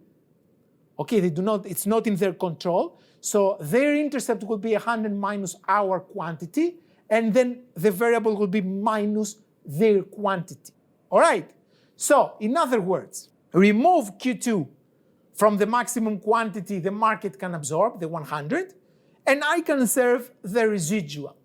So I do not serve the entire demand curve, I serve the residual demand curve. The residual demand curve is the market demand curve minus what these guys will go and serve, which actually I do not know how much it is. That's why I call it Q2. So if the other guys, for example, put for sale 20, then my demand would be 100 minus 20 is 80. So my demand would be P equals 80 minus Q1. If the other guys put for sale 50, the demand that I see is P equals 50, 100 minus 50 is 50, minus Q1. All right, so this is the residual demand. So the marginal revenue for this residual demand, that's why it matters that this is the intercept. Be super careful here. You have to know that, either to know it or to know very good math. I would prefer if you know it because I tell you. So this is your intercept. So you have to keep this the same, because how do you calculate marginal revenue? Same intercept, double the slope. This is the intercept, so you have same of this, double that. So this is the intercept, so it's the same, minus double the slope. The slope before was minus 1, so now it becomes minus 2 here. All right, so this is the marginal revenue. Marginal revenue is 100 minus Q2 minus 2Q1, and the marginal cost is given to be 0. Therefore, average cost is also 0 from what we said before, because if marginal cost is constant, then average cost is also constant, and the same with MC. So the profit maximization implies that marginal revenue equals to marginal cost. Here is my MR, here is my MC, so 100 minus Q2 minus 2Q1 should be 0. So I will remove this useless parenthesis. 2Q1 equals 100 minus Q2. Or this can be written as Q1 equals 100 minus Q2 over 2. I'm just dividing both sides with 2 and I get this. So this equation is the best response or the optimal reaction of our quantity to the quantity that the other firm is producing. But wait a second. I was under the impression, but once we solve this, like we did before so many times, when we solved the equilibrium condition, we came up with how much our quantity should be. Here, we do not come up with that. We come up with a function that says that our quantity depends on the quantity of the others. I can understand that because I'm serving the residual demand. A residual demand means that I'm serving whatever the other person does not serve, and the other person serves whatever I do not serve. So this is how we see our demands. Firm 2 will respond symmetrically to firm 1. They are the same identical copy of our firm. They will do exactly the same thing with just the reverse coloring there. So Q2 will be equal to 100 minus Q1 over 2 in the same manner that we found our Q1 to be equal 100 minus Q2 over 2. They will also find that Q2 is equal to 100 minus Q1 over 2. So if I go to them and I knock on their door and I'll be like, hey, I'm from the firm next door, your rival, and I was trying to do the math to see how much I should produce in order to maximize my profit, and I need information about how much you will produce. So tell me how much you will produce so I will know how much I will produce. If you do that, first of all, you disobey the basic assumption of the model, which is that they two have to set it simultaneously, right? First of all. Second, even if you were doing that, the other guys would look at you and be like, dude, I was just about to come to you to ask you the same thing because I should know how much you produce in order to know how much I produce. So we are in a very symmetric situation that I should know how much they produce in order to know how I will produce, and they should know how much I produce in order to know how they will produce. So this seems like an egg and chicken situation. The only difference, however, is that this is totally solvable. Because if you know that how they will react, you can actually take into account how they will react, and you can find how they will react according to how you will react. I could continue explaining this with words, but you will see that it will become harder and harder to understand. So let me show you with a little bit of math, which will be much easier. And even if you do not believe me in that, try to follow it and you will see that in the end, it will be much easier. All right, so for our firm, we derive that Q1 equals 100 minus Q2 over 2. All right, that's what we derived. This is our optimal reaction. So you give me any Q2 from the other firm, I plug it here, and then I find my profit maximizing quantity. Why is it my profit maximizing quantity? Because if you go to the previous slide, you will see that it comes from my profit maximization condition. It has or, and ends up here. Okay, so every time that you give me Q2, I plug it here, and the Q1 that comes out there is my profit maximizing quantity. This is why we name this function optimal response, because it's the best way I can respond to the actions of the rival. Okay, so for firm 1, the optimal quantity is equal to 100 minus Q2 over 2. So if the other guys do not produce anything, I will plug there 0. So 100 minus 0 over 2 gives me 50. Let me locate this in the graph. So here I have Q1, my quantity in the horizontal axis, not price, quantity of the rival on the vertical axis. So this is a graph of quantities. It's not a standard price quantity graph. All right, so if the other guy produces nothing, my best choice is to cover half of the market. I don't want to produce 100. If I produce 100, I'm going to drop the price to 0, check the demand curve to see why, and I will make no profit. All right, so I want to produce 50 in this case. That's my profit maximizing quantity. That's what this reaction function does there. If the other guy produces 50, then 100 minus 50 over 2 gives me 25. I want to produce 25 in this case. So my optimal response would be 25 to an action of 50 that I'm given by the other guy. If the other guy produces 100, then I will set my quantity to 100 minus 100, 0 over 2, still 0. So I will produce nothing. So if the other guy covers the entire market, there's nothing for me to do there. I will produce 0. So you have the points A, B, C. You can connect them and this is actually how F1 reacts to F2. So all these points along this red curve is optimal reaction for me to actions, to any possible action of my rival. So if you give me Q2, like for example, you give me Q2 that is here, I'm going to plug this value here, go to this reaction function, and go down here, and I will see that my quantity will be this one. If you give me, for example, this one, I will go like that, and I will figure out what my quantity should be, my optimal quantity is by projecting it to this curve. Now, let's take it on the other side. For our rivals, they react in our actions according to our quantity in a symmetric manner. So, if our quantity is 0, then they will produce 50, and this will give us point D in the graph. If quantity 1 is 50, our quantity is 50, then they will produce 100 minus 50 over 225, and this will give point E. And if we produce everything, we flood the market, then they will produce nothing, so this will yield point F. And then you have this blue reaction function, which is how they react to us.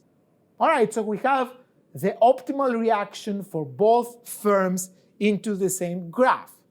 Let's see now how we can use this in order to come up with our answer to what our quantity should be without visiting these guys and alerting them that we are there and we're trying to optimize and stuff like that. We're going to do it all in our own by assessing, guessing what they will do, and you will see that our guess will be correct, but also their guess for us will be correct. Let's see how it works. All right, so if firm 1 produces Q1 equals 75, so if we produce 75 in other words, we will plug the 75 right here in the graph, and we will understand how the others will react to us. So since we produce 75, they will react according to their own reaction function, so they will produce this quantity right here. So in this case, firm 2 will set their quantity to 100 minus 75 divided by 2. This will give 12.5. So we produce too much, 75. They don't have room to produce a lot. So what optimizes their profit is a quantity of 12.5, given that we have already placed for sale 75 units. All right, so if they produce 12.5, however, we do not want to produce 75 anymore.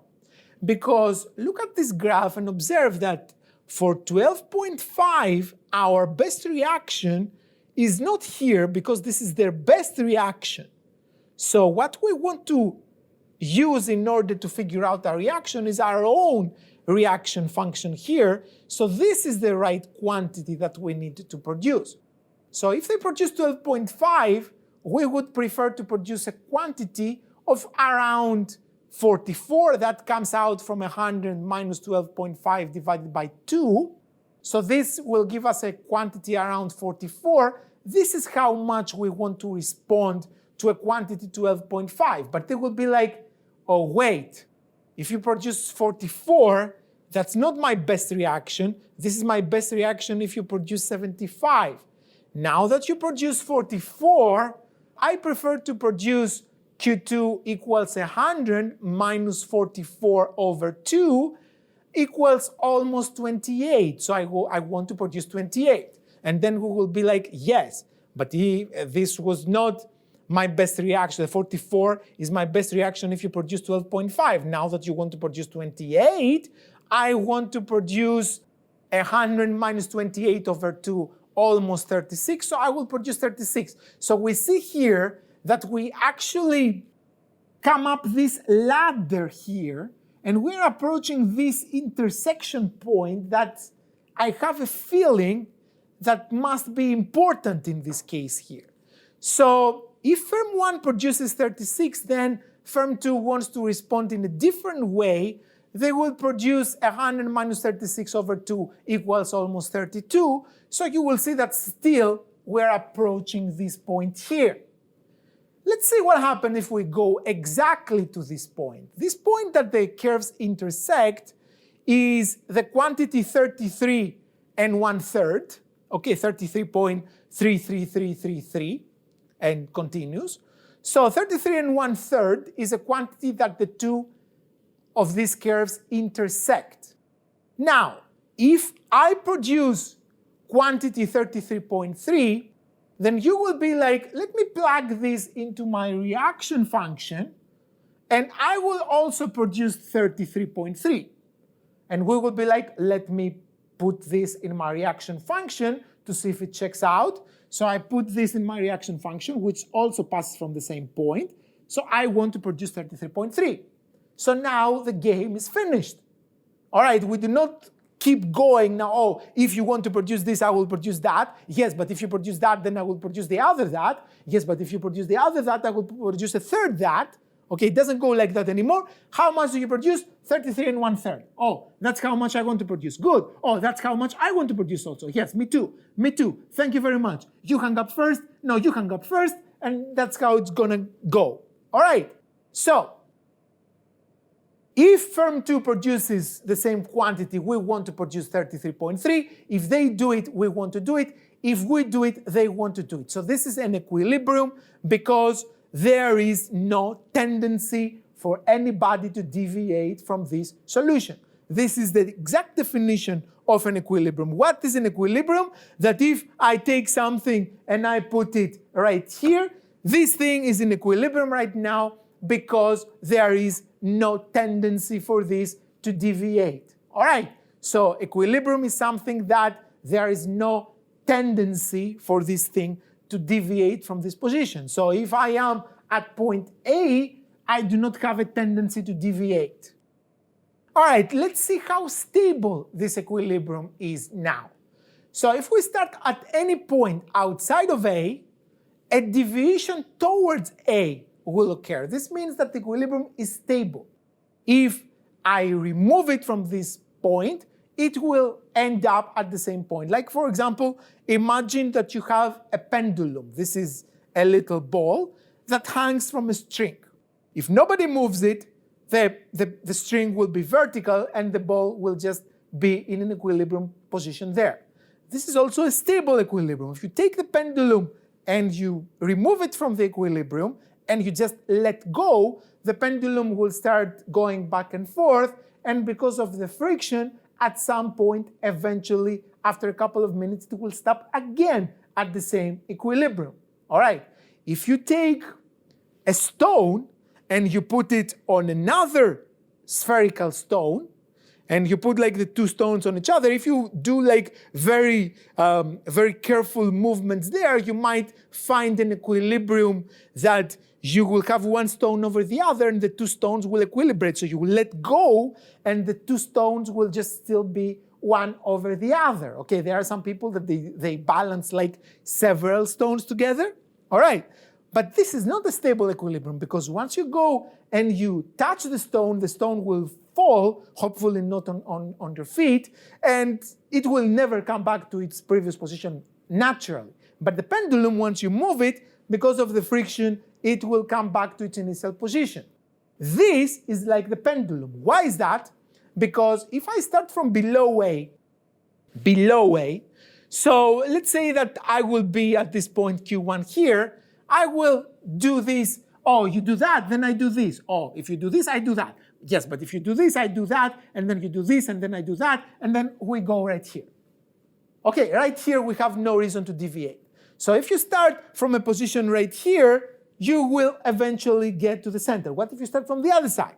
So if we start above A, then Q2, which is up there, will go like that, and then like this, and then like that. So you react in this way, then I will react in that way. So the only way that we keep reacting in the same manner, both of us, is at A. So this is a stable equilibrium. All right, of course, this process is not a dynamic process. The people here are not stupid to just have to, oh, if you do that, I'm going to do this, and then they start with trial and error till they get it. They're both smart people. So what they see is that, okay, I'm the red. I know math. I can do the math for the blue guy. I put the two curves in this graph. I know that the equilibrium is right here. So this means that I will set a quantity of 33.3, and because the other guy is also rational, they will do the same. So I don't need to go and knock on their door and ask them. I can solve the reaction functions of the two firms simultaneously, and this will actually yield how much my quantity and their quantity will be. So let's try to put this a little bit into perspective. So under Cournot, each of the firms will produce the 1/3 of the market. So instead of 100, you will produce the 1/3 of 100 and 1/3 of the 100 from the other guy. So the 2/3, 66.6, will be the total quantity under Cournot. That's interesting. If both firms, however, believe for some reason that they are perfectly competitive and they will go with price equals MC, price is given by the demand. The demand in this model is 100 minus Q. MC is 0, so 100 minus Q is equal to 0. This means that the total quantity will be 100, and then this means that each of the two firms will produce 50. So here is 50 for the other guys, and here's 50 for us. If we go like that, C is the point of perfect competition. So perfect competition will produce 50 each. In Cournot, they will produce 33.3 each. How much are they going to produce in Monopoly? Let's see that. If they act as if they are Monopoly, then they will set MR equals MC. MR will be from the demand 100 minus Q. The MR is 100 minus double the slope, 100 minus 2Q. Marginal cost is 0, so 100 minus 2Q is equal to 0, or Q equals 50. This means that each firm should produce 25 units each. So here is the 25 in comparison to the others. So the monopoly is going to be right here. So look at that again. One more instance of this box. All right, even the oligopoly, the Cournot oligopoly for sure, and we will see the same for Bertrand a little later. So even in Cournot oligopoly, the solution for the Cournot oligopoly is where? Between monopoly and the perfect competition.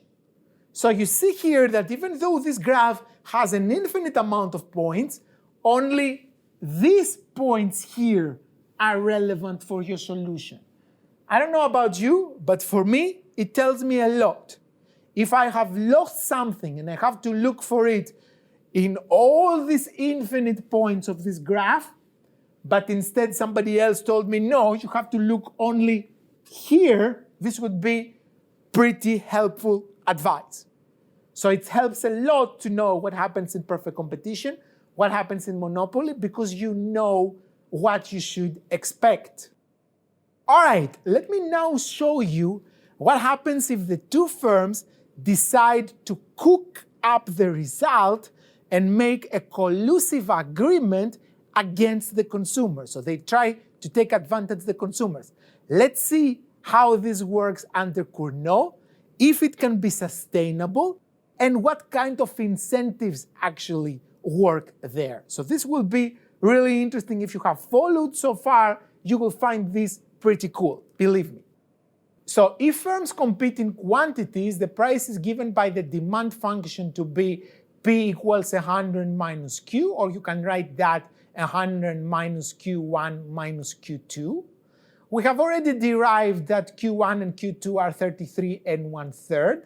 So my price will be 100 minus 33.33 minus another 33.33. It will be equal to the third 33.33 right there. So this will be the price in the market if we put for sale 33 1/3 and our rivals do the same. Now the profit will be the revenue minus the cost. Profit is revenue minus cost no matter what the market structure is. So the revenue will be price times quantity, how much you sell times how much you sell it for, minus the cost here is 0, so we have no fixed costs, nothing specifically here assumed by Cournot in this particular model. So we have to deal only with revenue. Revenue will be 33.33, which is the price that we derived in the line above, times 33.33, which is quantity by us, and another 33.33, which is the others. So it will be 33.33 times 66.66, and the product for that will be $2,222.22. If we divide this by 2 to see how much each firm gets, each firm will earn $1,111.11. That's the profit under Cournot competition. Now, if firms collude, that is, they will decide to act as a monopoly because they know that monopoly is making more money than they do. So they will say, okay, let's behave as if we were a monopoly, get monopoly profits, and then split the monopoly profits. Is this going to work? Probably it will. Let's see it. So if they price as a monopoly, then price will be 100 minus Q from the demand. That again can be split into the two quantities. So the monopoly, as we saw already, produces 25 each. So this will be price of 50. Now profit will be equal to the revenue minus the cost again in the same way like before. Now we have 50, which is the price, times 25 plus 25, 50 is a quantity there. So 50 times 50 gives me 2,500, which if we divide it into two shares, one for each firm, we will see here that the profit will be 1,250 per firm. So indeed, the two firms, they do have an incentive to collude. It is obviously better for both firms to collude. However, as we saw, point M, where each firm produces 25, the monopoly solution, in other words, is on no firm's best response line. So if we go back to the graph, we will see that point M is neither the best response for us, neither for the rivals. So it's totally outside of the best response curves, meaning that M is not the best response. Wait a second. If we go back to what we saw here, obviously it is better if we go to point M. How is this not a best response? How is it possible that a point that gives me better profit is not the best response, and the best response is something that gives me a lower profit? The reason is cheating. The best thing you can do here is to convince the other person to produce the monopoly quantity, and you will go ahead and you will produce more. So you make the other person to restrict quantity, and then you increase your quantity in order to receive a higher market share. Of course, this will drop the price in the market, but you will be better off and the other guy will be worse off. Let's see how this works exactly here.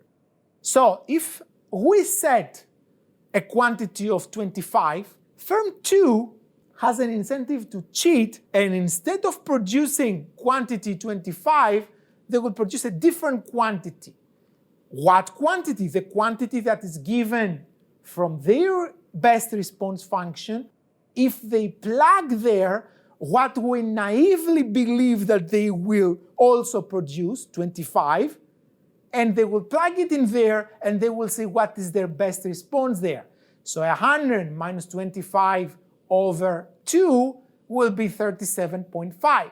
So they have an incentive to convince us, supposedly, that we have an agreement. So we will stick to the agreement. We will produce 25 as the agreement says, and then they will go ahead and instead of producing 25, they will produce 37.5. Yes, but this will put more quantity in the market, so we'll drop the price to the non-monopoly level, lower price. Is it going to be good for them? Let's see that. So First of all, had they colluded with us, profit per firm, as we have already seen, would be 1,250 for each firm. So if firm 2 cheats, the price has to be recalculated because now the quantity is higher. So this is the demand. We will write it like that, like before. 100 minus 25, which is 25 is our quantity, minus 37.5, which is their quantity. The price now will be 37.5. So the profit for the cheaters will be their revenue minus the cost, price times their quantity minus 0, which is the cost for both of us. Price is 37.5. Their quantity is 37.5. So this will give them a profit of $1,406.25. See, cheating actually pays off. So they are much better than before. So before they were making $12.50. Now by cheating, they are better off automatically. Let's see how we are doing, that we took the bait and we produced 25. So profit for us will be our revenue minus the cost. The market doesn't care where the quantity is coming from. Since it has more quantity, it will have a lower price, 37.5. Our quantity is 25 times the price, 37.5, will give us 937.5. So they cheated. They are much better than they were before. They are 1406.25 instead of 1250. But we now are in a much worse position because we are losing more than 200 and almost 300, more than 300 units there. So we see here that if we obey this agreement, this is not in their best response function. This is not in their best interest to follow the collusion agreement. They want to cheat on the collusion agreement. That's why point M is not on the best response function of neither firm. If they do follow the 25, of course, we are honest people. Honest, I mean, we respect our illegal agreements. That's what I mean. So we will stick to the 25. We will not cheat. But if we cheated and they stick to 25, then the situation would be the other way around. So they have an incentive to cheat on us. We have an incentive to cheat on them. If we both cheat, however, we both lose. All right, because price will go even lower, and you will have a chance to do that very extensively in your homework, and you will see exactly what happens when one person cheats only, nobody cheats, when they have no agreement, when they have agreement, when they both cheat, and all this you will have a chance to derive them on your own. So each firm has a strong incentive to cheat, hurting the other firm. If there is no mechanism to commit to producing 25, firms will revert to Cournot. So they will not go for the collusion because it's impossible to have a credible commitment. So why do I find it so interesting that this happens? Why am I so excited by that? And why is it useful for you to learn it? What does it have to teach you? This seems like pretty technical, okay? Interesting, but what is the use of this? I hope that most of you have watched the movie The Godfather. Godfather is one of the best movies in the history of cinema. So I hope you have seen it. If you haven't, first of all, how dare you? Second, go watch it. Like, do not stop watching the lecture and go watch The Godfather. But tonight, just take a couple of hours that the movie lasts and watch The Godfather. It's an amazing movie. For those that you have seen it, it has a lot of action, has amazing acting and all this. It's a classic movie. But 99% that they watch this movie, they do not really understand what The Godfather does. What is the job of The Godfather? Why do we have a Godfather even? Like Mafia used to have a Godfather. All Mafia organizations, they had somebody that was the boss of the Mafia that was not really dealing with the business of the Mafia, was doing something specific. So if you see there, the Godfather was not a guy who's actively doing business in the framework of the business that the mafia was doing. In the beginning, illegal alcohol, and then drugs and prostitution and all this. So this was not the basic job of the Godfather. What was the job of the Godfather? The Godfather was exactly a mechanism to commit to producing the collusive quantity. Meaning that when you are selling, let's say, illegal alcohol, there's a very strong incentive to not compete with each other. So one mafia family should not compete with the other. They had a very strong incentive to have agreements. Now, as we can see here, once you have an agreement, again, there is an even stronger incentive to cheat on the agreement. Now, the mafia people were not very renowned for their honesty in general and their ethics. So they had a very strong tendency to be cheaters. All right, so they needed a method to commit of how they will stick to this solution up there and not revert to a situation that one will be a big loser and the other will be a little bigger winner. The problem is that you are not doing the cheating because you want to win a little more. The most important reason that you do cheat is because cheating is also a defense mechanism, because you prefer to be there, because if you are not there, chances is that you are going to be here. So you prefer to cheat because if you do not cheat, you might end up in this particular case right here. All right, so how can we avoid that? We need somebody who his job, because the Godfather usually was he, his job would be an arbitrator, would be somebody that everybody trusts. That's why if you watch in the movie, and every other mafia movie, by the way, if you see there, everybody has respect for the Godfather. They are not scared of him. They are, but they are scared of him because everybody respects him. So since everybody respects him, this means that he's a very good candidate to be an arbitrator. So if the arbitrator says that Johnny cheated, so tomorrow chances are that Johnny would be with cement boots inside the Hudson River between Manhattan and New York City. So you see there that the Godfather gave this order because Johnny was probably trying to be there and not here. So if you have a very strong, a respectful arbitrator, then there's no question that I gave my word to produce 25 and you gave your word to produce 25, and then we go back and we cheat. There's no point in doing that. First of all, because you don't want to end up dead. Second, because you are not in danger. You know that I will produce 25 because I want to keep breathing tomorrow also. I like breathing. And if somebody else cheats on me, then they will get here, I will get there, but then the arbitrator, the Godfather, will come and be like, Kosmas, you kept your agreement, you are an honest man, here's what you lost. We took it from Johnny. Johnny is not going to be needing it anymore where he is. So that's why I do not care to cheat if there is a mechanism to commit. But here, as this model works right now, there is no mechanism to commit. And in reality, they do not really have arbitrators. They do not have a mechanism to commit. They do not have a Godfather. But Mafia had a Godfather because it was entirely illegal, was acting entirely outside of the legal frame, and there was no problem for them in order to have an arbitrator.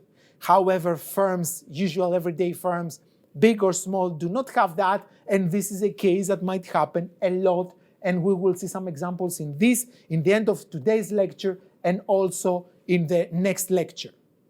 All right, let's go now to Bertrand and see what happens there. So in Cournot, we assume that competition was with respect to quantity. Q1 and Q2 were the variables that each firm was choosing. Each opponent was selecting the level of Q1 and the level of Q2, and then we put them together, we receive the price, and we check the profit. This was the game. Let's see now what happens if firms compete by setting price instead of quantities. There is a fundamental difference between setting price and setting quantity. Firms that they compete in quantity, they want to sell more than their rivals. While firms that they compete with price, they want to sell at a lower price than their rivals. So if you compete with respect to quantity, you want to sell more. If you compete with respect to price, you want to charge less, because if you charge more, you're going to lose a lot of customers in this case. So you want to undercut in terms of price or to oversell in terms of quantity. In other words, the direction of the strategic variable is the opposite. So you want to sell more than your rival, but you also want to sell for less price, so you will be competitive to the rival. So competition in quantity, you want to go up. Competition in price, you want to go down. So we have this difference here that will show us a very different end result. So Bertrand was a model that was developed by another French economist 50 years after Cournot. So it was developed in 1883. You have two, again, identical and symmetrical firms that they produce a homogeneous good now here, entirely homogeneous, with a constant unit cost of C. So the market demand is the same that we had before. Firms choose their prices again simultaneously, and since the good is entirely homogeneous, it doesn't make sense for consumers to pick a specific producer. They will just buy from the cheapest seller. Therefore, we can figure out how demand works here. It seems a little bit complicated, but if you get the logic, and the logic is super easy to get, you will see that is very easy to comprehend exactly what's going on. So, market demand is P equals 100 minus Q. This means that if we price cheaper than our rival, our demand will be the entire demand. We get the entire market. Our rival is more expensive, sells to nobody. Okay, because everybody will be like, why should I buy from you that you're more expensive? I will go to firm one and I will buy from there because they are cheaper. Why should I waste my money with you? The product is totally homogeneous. All right. So if we are more expensive than our rival, then our rival will get the entire demand, we'll get nothing. All right, so it depends on the price who is going to get the demand. And if our prices are the same, then we are going to share the demand in the same way like we did in Cournot. Only if the price is the same here. And we select the price, so we may as well have a different price. Let's try to understand what is the equilibrium in this model, which is much easier than in Cournot, at least much less technical. So let's see how this works. If we charge P1 any price, P1, above cost, again, now we are choosing prices, not quantities. We are choosing prices, and according to the price, the demand curve will give us the quantity. So if we choose any price above cost, then what is going to happen is that firm 2 will want to set its price slightly below ours. So they will take the entire demand and we will get nothing. All right, so any price P1 that we will select above cost, or if the cost is 10 and you select the price of 20, your rival will be like, okay, 19.99. If you select 18, your rival will be, okay, 17.99. Okay, so your rival always wants to deviate slightly lower than you. So you cannot have an equilibrium above cost. Every time that you select something, your rival wants to deviate. Once your rival deviates, you want to go a little below your rival, so you start undercutting each other constantly. All right, so any price above cost cannot be an equilibrium price because there is an incentive to undercut. If we charge a price below cost, so the cost is 10 again, and we charge a price of 8, then actively for every sale we are losing money. If we are doing that, firm 2 will shut down and will let us to take the losses. Okay, firm 2 will be like, oh, you're charging 8 while our costs are 10, and you're charging 8. Okay, enjoy your market. I'm out of here. Now, once we increase the price above the cost, the opponent will start producing again, and we'll have the same situation. So we cannot go above cost because it's not equilibrium above cost. He will start undercutting us again and again. So if, for example, I start from a price of 8 while my cost is 10, and then this guy produces 0, and then I go and I increase my price to 12, the other guy will be like, oh, all right, then I will charge also $11.99. Okay, so again, you will start sliding down. So if you are below cost, firm 2 will shut down and let firm 1 to take the losses. If you are above cost, firm 2 will want to undercut the other firm. So rivals want to undercut above cost and want to stop producing below cost.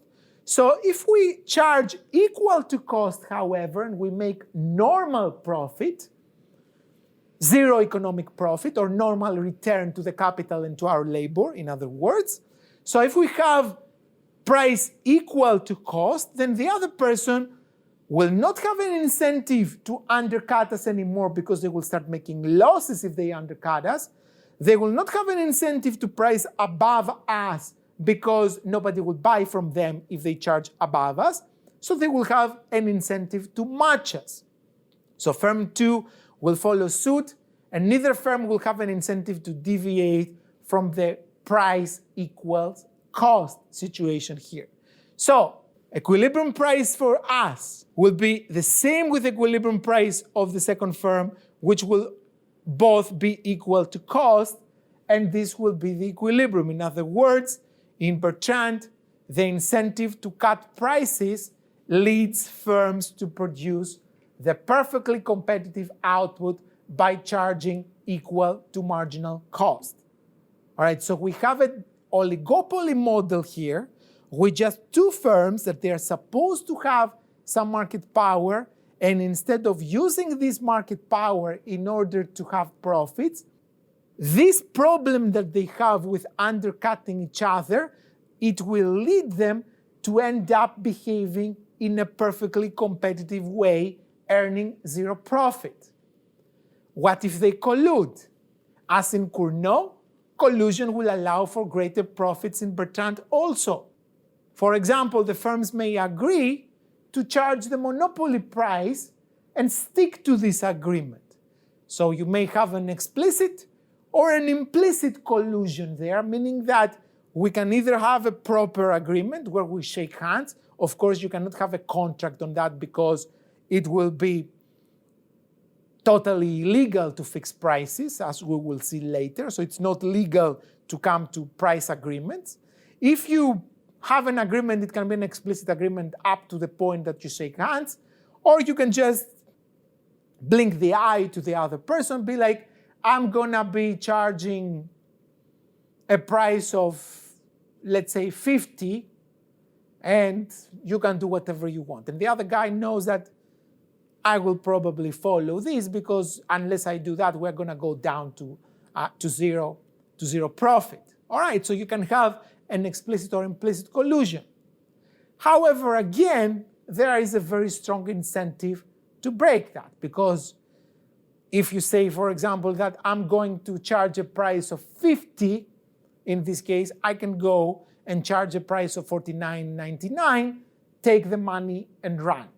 Okay, so there is still the possibility of cheating here. Collusion, again, is not an equilibrium outcome in the Bertrand situation. If you set the monopoly price and you wait for your rival to do the same, your rival may not follow you. Maybe the rival will not even believe that you will follow the agreement. So maybe they want to cheat because they are bad people, or because they want to protect themselves from believing that you are a bad person and you will cheat on them. So it can go both ways. And in every case, if you have an agreement, the best strategy for the other person is to not follow you and can do better by slightly lowering the price and grab the entire market share in this case. This is a paradoxical solution. The Bertrand equilibrium in general is paradoxical because firms are supposed to have market power. They just two or just a few if you have a Bertrand oligopoly instead of a duopoly that we have here. So they have market power, we know that, but they behave as perfectly competitive firms. They just price equal to cost because of the scare that somebody will cheat on them, or because of the greediness that we will cheat on the others and we'll get more. So this actually makes them to behave as if they have no market power. So the Bertrand model demonstrates how important it is what the strategic variable is. You saw that what happens under Cournot, that firms compete with respect to quantity, is very different with what happens under Bertrand. In Bertrand, you have P equals MC. In Cournot, you have significant market power that stays even after the firms compete. Okay, even if you have proper Cournot competition, without collusion, without cheating, without anything, you still maintain some significant market power, not in Bertrand, however. So what is the source of the Bertrand paradox? Even a 1 cent change in price can actually take you from a market share of 0 to a market share of 100% or the opposite. So if you price 18 and I price 18, if I change my price by 1 cent or even less than 1 cent, lower than you, this will give me the entire market and you will get nothing, you will get 0. Okay, if you go 1 cent below me, this will swap around. And if I go 1 cent below you, this will swap again. So we're having a very, very small change in price to have a huge response in terms of sales. Okay, and this is what causes the paradox. This small change in price causing such a huge change in quantity of sales actually leads to the situation that the cheating incentive becomes particularly strong because, you know, with just a tiny small change in price, you can go from total success to total failure. All right, and this is a very turbulent result that causes this paradox. How do we solve this paradox? Because in theory, the paradox exists, but in reality, we don't see it that often. We see that firms compete with respect to prices, but we do not see them to price with 0 market power, neither to try to cheat and to go to price wars. They do go to price wars, but not very often. So most of the times, what we see here is that firms compete with respect to price, but they do not follow the result, the outcome of Bertrand. They still maintain a little bit of profit, a little bit of market power. How does this work? There are 3 resolutions to this paradox. The first one is capacity. In the original model, we assume that if the price is different, one of the firms will serve the 100% of the market. However, this is not the case often because, for example, if you have different gas stations and they compete with respect to price, if you are 1 cent cheaper, you will have more customers, but you cannot serve the entire neighborhood or the entire city. At some point, you are going to be sold out, and then the more expensive sellers will take a cut of the market, and maybe they will do better than you because they have a higher profit margin than you. All right, so it's possible that if you have capacity constraints, you don't want to undercut the other person, because even if you undercut them, you're going to get sold out very quickly, and then the others will sell more expensive than you, and they will gain more profit. So, limited capacity, constraints in capacity of how much quantity a firm can offer in the market, that you cannot serve the entire demand, even the entire demand will come to you first, you cannot serve all of them, so you will leave some residual demand for the others no matter what, and the others will take advantage of that. That's the first way why sometimes we do not see this paradox to happen in the real economy. A second reason that this paradox doesn't work is that firms, they don't want to cheat on an agreement, so they do have collusive agreements. The gas stations will be like, okay, instead of pricing $1 a liter, let's price $1.50 a liter. And if somebody deviates from this agreement, then next time we'll all price at the marginal cost $1 a liter and everybody loses. Okay. The key here is that there is a next time. So these gas stations will compete today and tomorrow and after 5 years and after 10 years and after 20 years. So there is a history and there is a reputation. You do not want to have a reputation of a cheater, because if you do that, you're going to spoil it for everybody and everybody knows who is responsible for that. So if you have an agreement, you will behave very differently if you will be dealing with this person again and again and again, and differently if you will never interact with this person ever again. All right, so since most companies, they do not have a one-shot interaction like we assume here, but they have a continuous, repeated interaction, several periods, then we assume that if they have an agreement, they will keep it because they want to have a good reputation for the future to not be cheaters. Of course, we do have cases of the take the money and run, but these cases are not that many. In general, if they have agreements or if they blink the eye, the others will get the message and they will follow. The third reason why we do not observe this paradox that often is that there is some differentiation. Differentiation can be in anything. Like, for example, you have two gas stations that they are across each other. All right, they have fuel that is totally indistinguishable in terms of quality to consumers. And the guy who is that side charges 1 cent more than the guy who's in this side. All right. Still, the product is homogeneous, but when I come back from work, I drive on that side of the street because the example is in Greece where people drive in the right side of the street. So you will be on that side of the street and you don't want to cross on the other side. You can, but it's not worth it for 1 cent. So this is still differentiation of the product. The position, the location of the gas station is enough to make the product differentiate because it's more convenient for me to go to the one that is on my right side so I can turn, get in, take gas, and then go home. All right, I never want to put gas on the other one because this is on my way to work and I don't want to be late there. I want to fill my car up when I'm coming back home. So this is a way of differentiation. So this may allow this switch of the market to not actually happen, to not occur, meaning that there might be a difference in price, but if you are 1 cent above the other guy or 5 cents above the other guy, you are not going to lose all your customers because people will be lazy to make a U-turn and go to the other gas station and then make another U-turn and go home. All right, so you still have differentiation will allow you to maintain a difference in prices without losing the entire market share. This brings me to the external video, which is about a price war, a case where the paradox actually works and works for political reasons.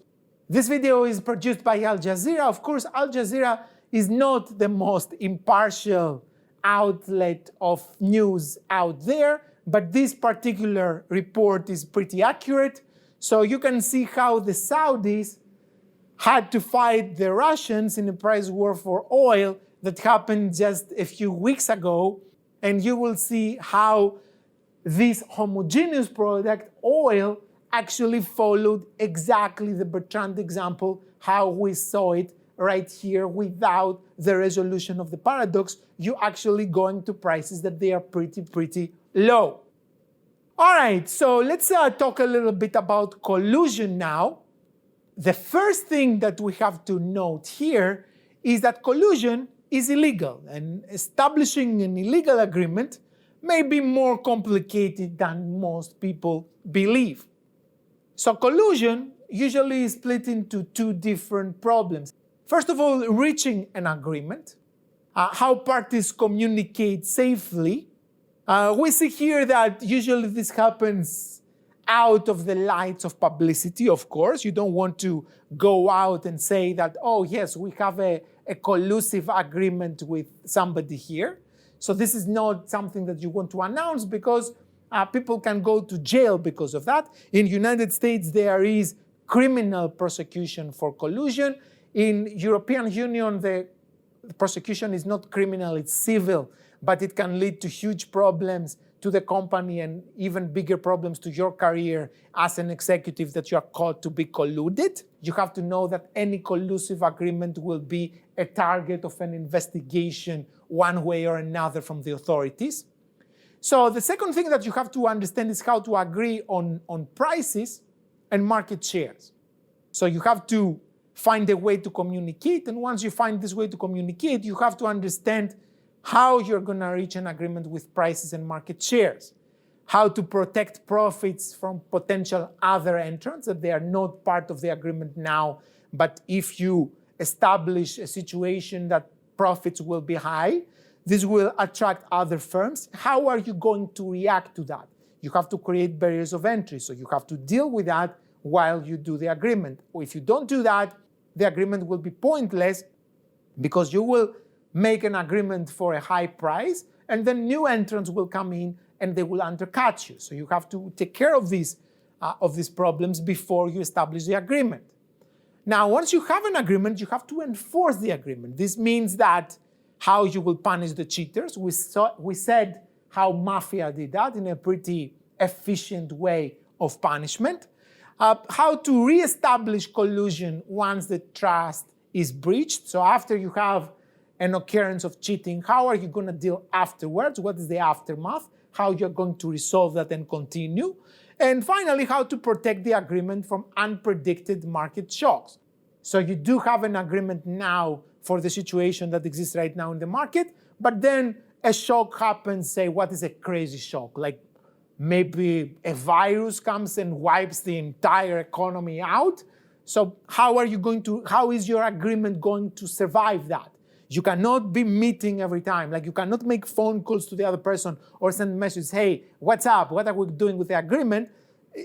See, you have to communicate in a pretty like dark way that there's no evidence that you are doing that. You cannot. It's not easy to establish this communication between members of the collusion agreement. So here are some methods that they help collusive agreements. The first one is giving advance notice when you change the price. So you have a radio commercial, let's say, in which you say, buy now before prices go up from September. So you're actually giving notice to your rivals. It sounds like an advertisement.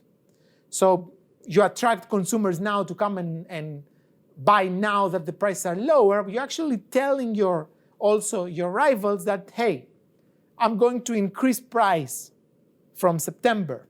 Okay, so be prepared for that. Maybe you want to follow me? I don't know. Okay, you don't do anything illegal.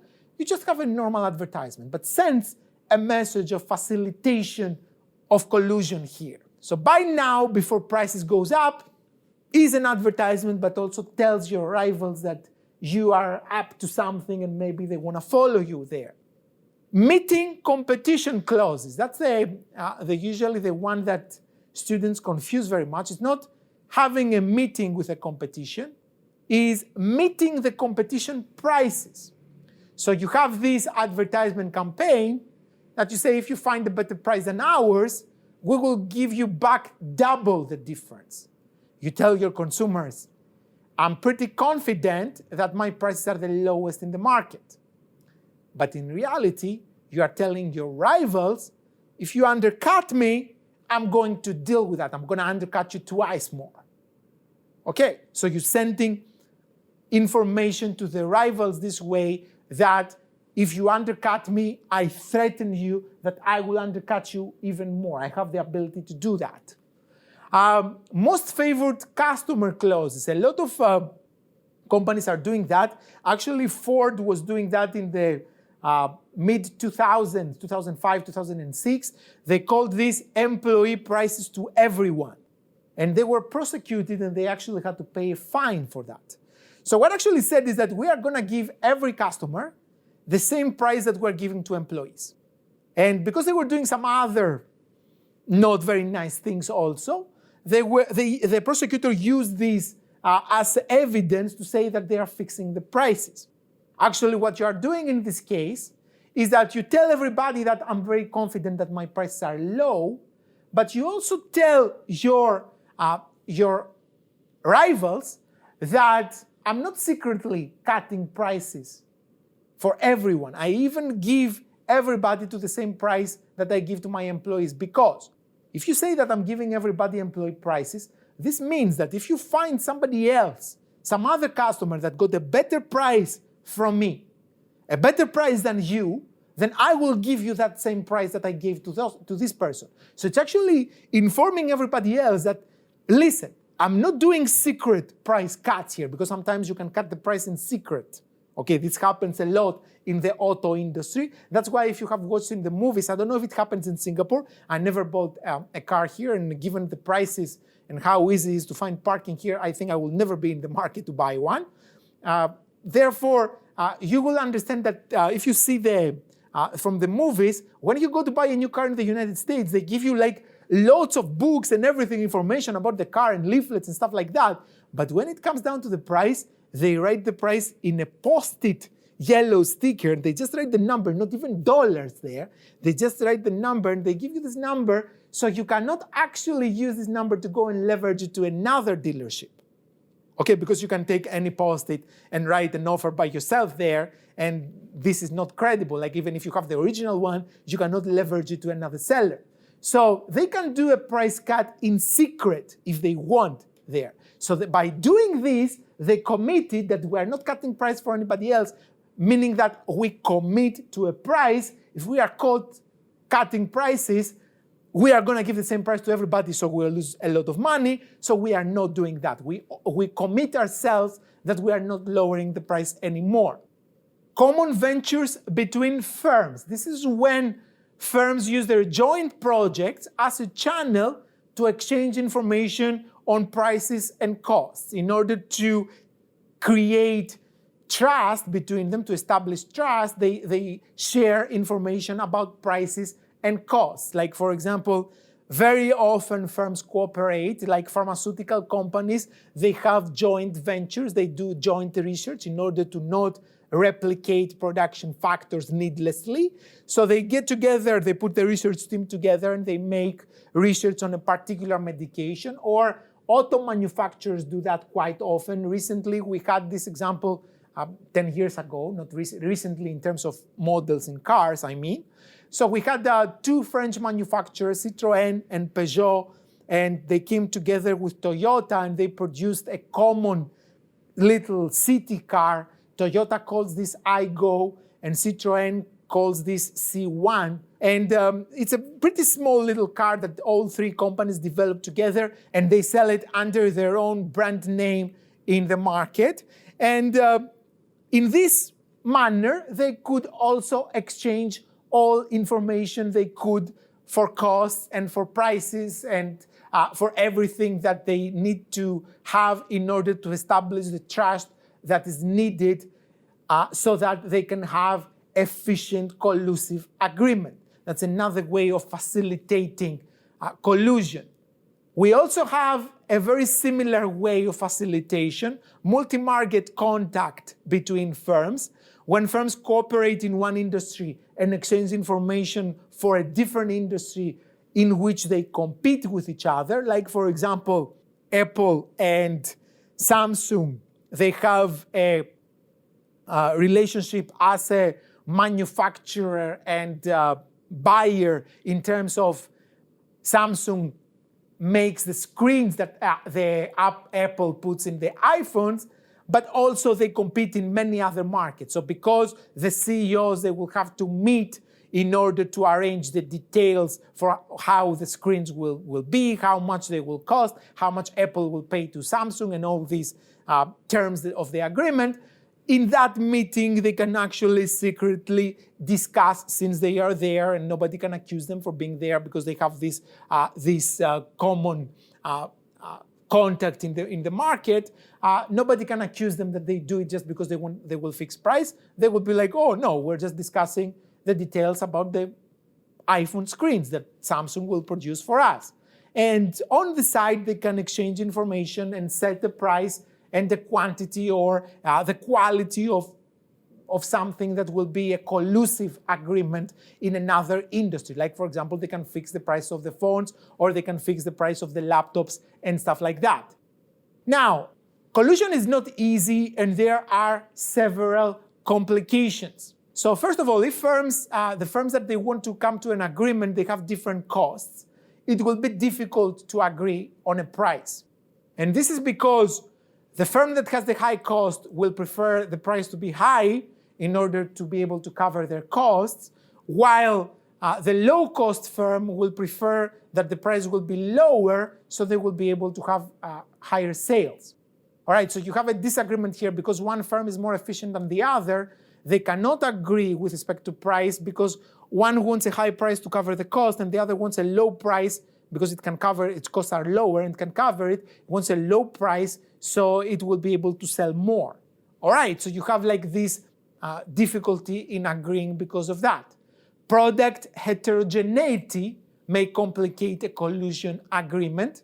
If you have very different products from each other, like you cannot assume, for example, that if Toyota and Honda want to collude, that they will set exactly the same prices, or BMW and Mercedes, they will set exactly the same prices because the models are very different and they might have to agree in several different prices. And this is not an easy agreement to agree on a set of, let's say, 50 different prices for your 50 different models. All right, so it will take a lot of time and it's not easy. It leaves a lot of room for disagreement, in other words.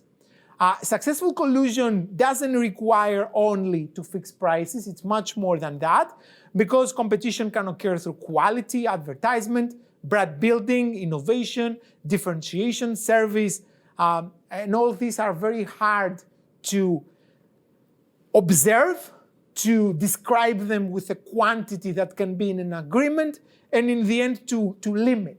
Okay, so how can you limit quality? Like, how can you define exactly quality and limit it? Because we can set the same price, but I secretly work in improving the quality of my product, so now consumers prefer it because it's better. So we stop competing with respect to price, now we compete with respect to quality. And if we even set the quality, then I may have better service than you. So I start competing with respect to service. So there's a lot of factors that you have to collude on. It's not only as simplistic as just fixing the price or fixing the quantity and that's it. There are other chords that you can transfer the competition and the game there.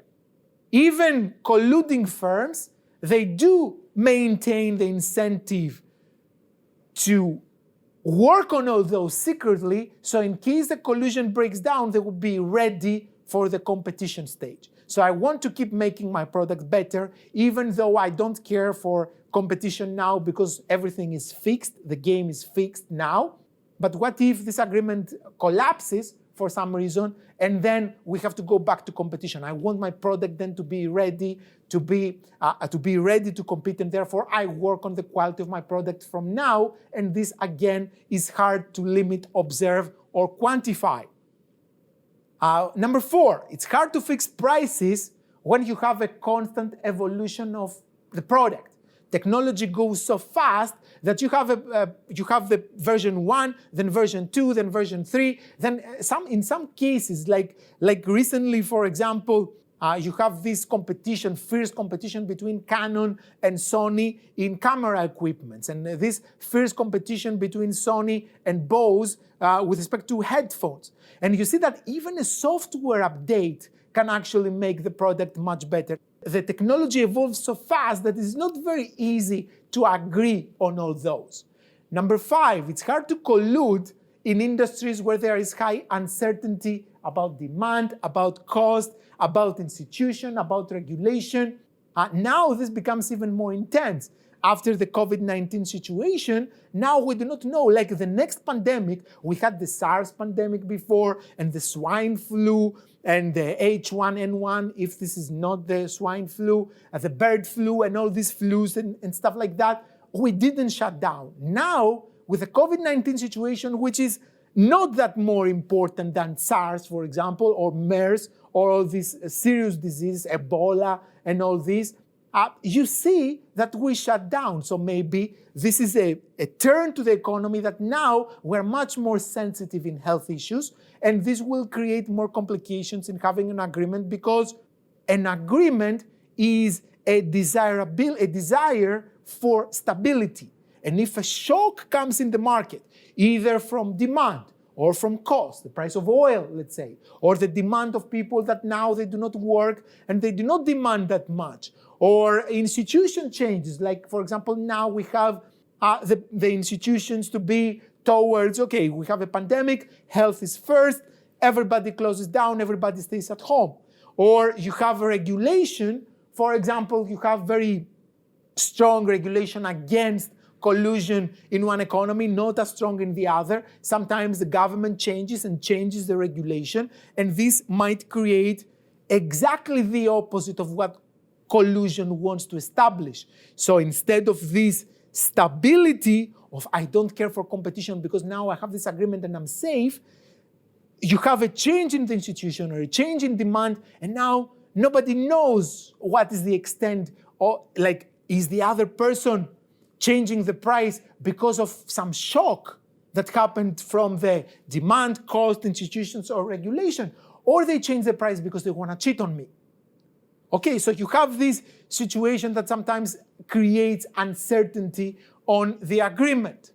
For example, airline tickets here, we know that it's not easy to fix the prices because airline tickets, the price changes all the time. Like the prices of tickets a little bit before at least the COVID-19 situation, it was like the stock market. Like if you want to buy a ticket to travel from the one place to another, you felt like you gambling. Like you can get the same ticket for 1/3 of the price and the next day to be like 3 times up.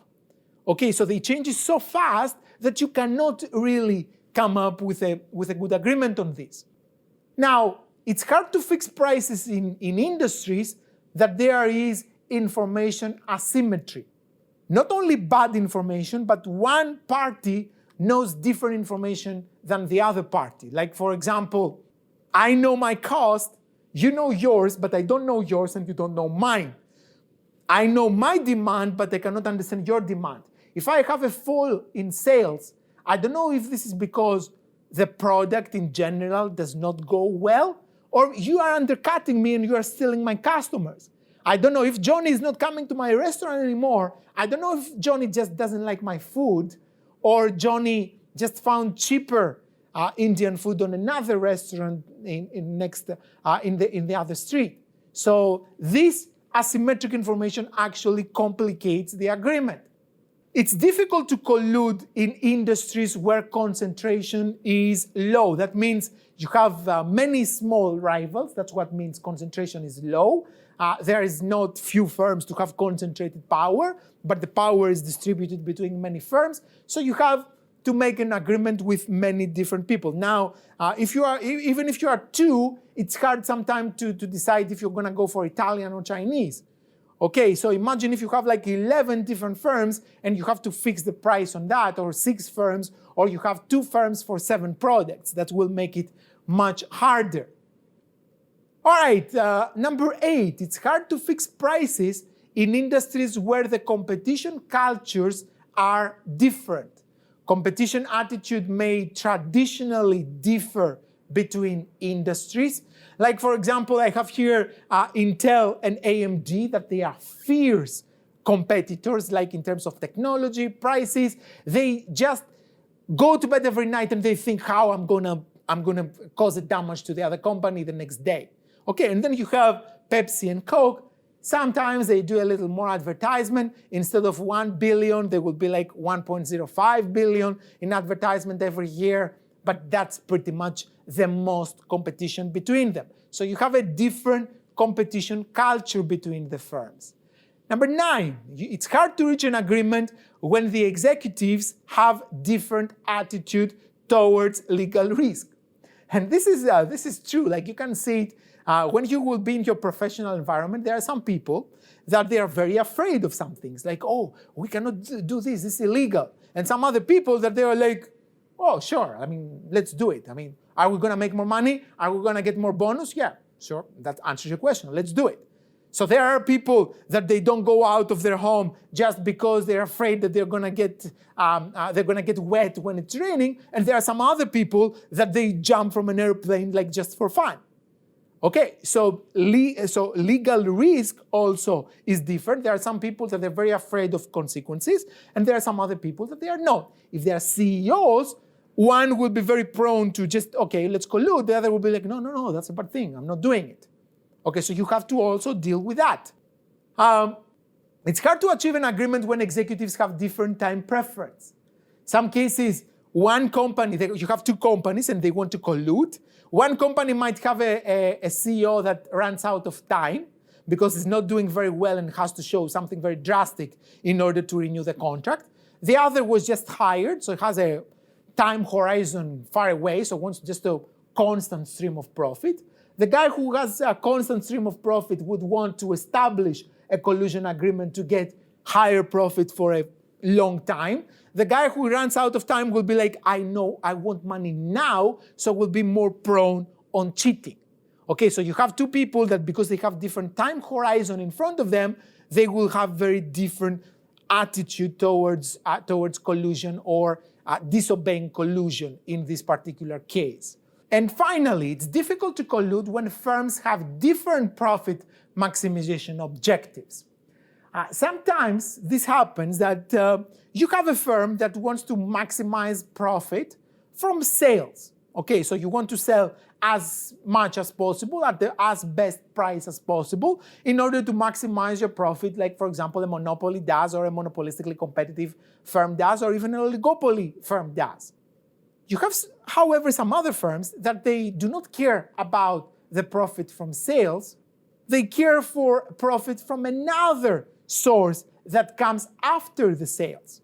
Like, for example, consider the computer industry versus the car industry. In the computer industry, if I buy a computer, the manufacturer of the computer will probably make the profit from the sale. So they will charge me with a markup and they will make some profit from there. The car company, though, will not do that. The car company, most car companies today, they sell at prices that they are very near the cost, especially the development costs for cars are super expensive today. So the prices of cars, they are very close to cost, and firms do not make a lot of money from just selling the car. Why is that? Because if I buy a computer, I pay the profit to the company at the purchase. If the computer breaks down, I'm going to fix it myself. In the worst possible scenario, I will take to my friend who knows from that stuff. He will order all the parts from Amazon or from eBay and will be able to fix it. You don't need anything else to just fix a computer. It's super simple if you know what you're doing. If you're repairing cars, though, this is not easy. You need very expensive tools. Sometimes you need tools that they cost hundreds of thousands in order to diagnose what the problem of a car is. These big computers that you hook the car and you get the codes of the problem. They might be very expensive and they are proprietary for each particular company. So you have to pay a lot of money if you have a repair shop to this particular company. So this means that car manufacturers do not care for profit that comes at the time of the sale so much. They care for profit that comes after the sale. So they make the money from servicing the cars. This means that they want to drop the prices below profit maximization level, way below, so they will sell more cars, as many as possible, because the more cars you have out there, the more service you will be selling later after sale at very expensive prices with a very high markup. So imagine now that you have two firms, that one cares for profit from the sale and the other cares for profit for aftermarket, okay, aftermarket services. This means that this firm wants a high price, so we'll get some profit from the sale. This firm wants a price to be down to cost, so they will sell as much as possible and they will charge for service later. So how are they gonna agree between them? I'm not talking here a computer company to come to a collusion agreement with a car company, because this would be totally different industries. These are not substitute goods. But imagine, for example, that you have Toyota cares about profit from sales, and Volkswagen cares about after-sale services profits, and they have to collude. One will want very low prices, the other will want higher prices. They will not be able to collude in this case. Now, collusion in general reduces social welfare, especially when entry is restricted and the industry is low in innovation. So in some cases, you have monopolies that they do not even innovate for years. It's notorious how the internet industry works in the United States, where you have like most rural places to have super bad connections to internet, like even in third world countries now you have better internet than the rural US. And in some cases, what the companies there have done is that they have divided the market. So for example, Time Warner has laid cable on that side, and then Comcast has put cable on the other side there. And then there's no possibility if you live here to get the other provider and vice versa. So they have a pretty strict monopoly and they do not care to innovate at all. Like I remember when I was in the US and my internet went down, that was like you had to move to a different house. Because the firm, it would take sometimes months to come and fix your internet. They would not care. They would be like, okay, so you pay us and who will come eventually and fix it? And I'm like, why should I pay you if I don't have internet? Okay, if you want, you can interrupt it and good luck with it. Okay, so probably if you didn't have internet and it was important for your job or something like that, you had to move to another house. Like the service was that bad quality. Okay, so if you have low innovation industry and entry is restricted because you have like very strong barriers, like it's impossible to just dig the street and go get cable from the other provider so that I will change provider. Okay, so you have both of these cases here. This means that the social welfare was horribly low. So, however, there might be some positive impact as well. So monopolies in general, they are bad. But we, as economists, as scientists, as people that we care for the truth, and we have to be impartial, we have to understand and to recognize that there are some good things coming out of it also. Here are they. First of all, when firms do not compete with prices, they fix the prices, as we said, they tend to compete with other things. Okay, especially when they think that the agreement, the collusion agreement, is fragile. High profit in collusive industries typically attract new firms that they find innovative ways to circumvent the barriers of entry. So now the joke is on those companies, the internet providers, that you have the satellite internet in some areas, and in these areas you can get internet from many different companies through the satellite, and now you do not have to rely on the cable like in the past. So there's no way that I will lay cable to your neighborhood because this is a collusive agreement there. I cannot do anything about that. But what if I have a satellite and I give internet in this way? So this is something that they didn't expect, the old school companies, and now they do have some competition because the high profit that they were in the industry actually attracted new firms to innovate and to try to find ways to circumvent the barriers of entry that they had created.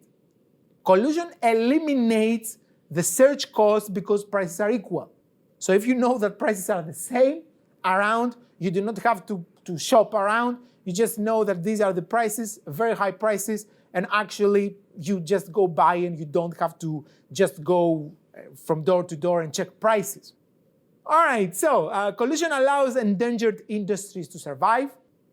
This is a very big problem now, especially with the crisis.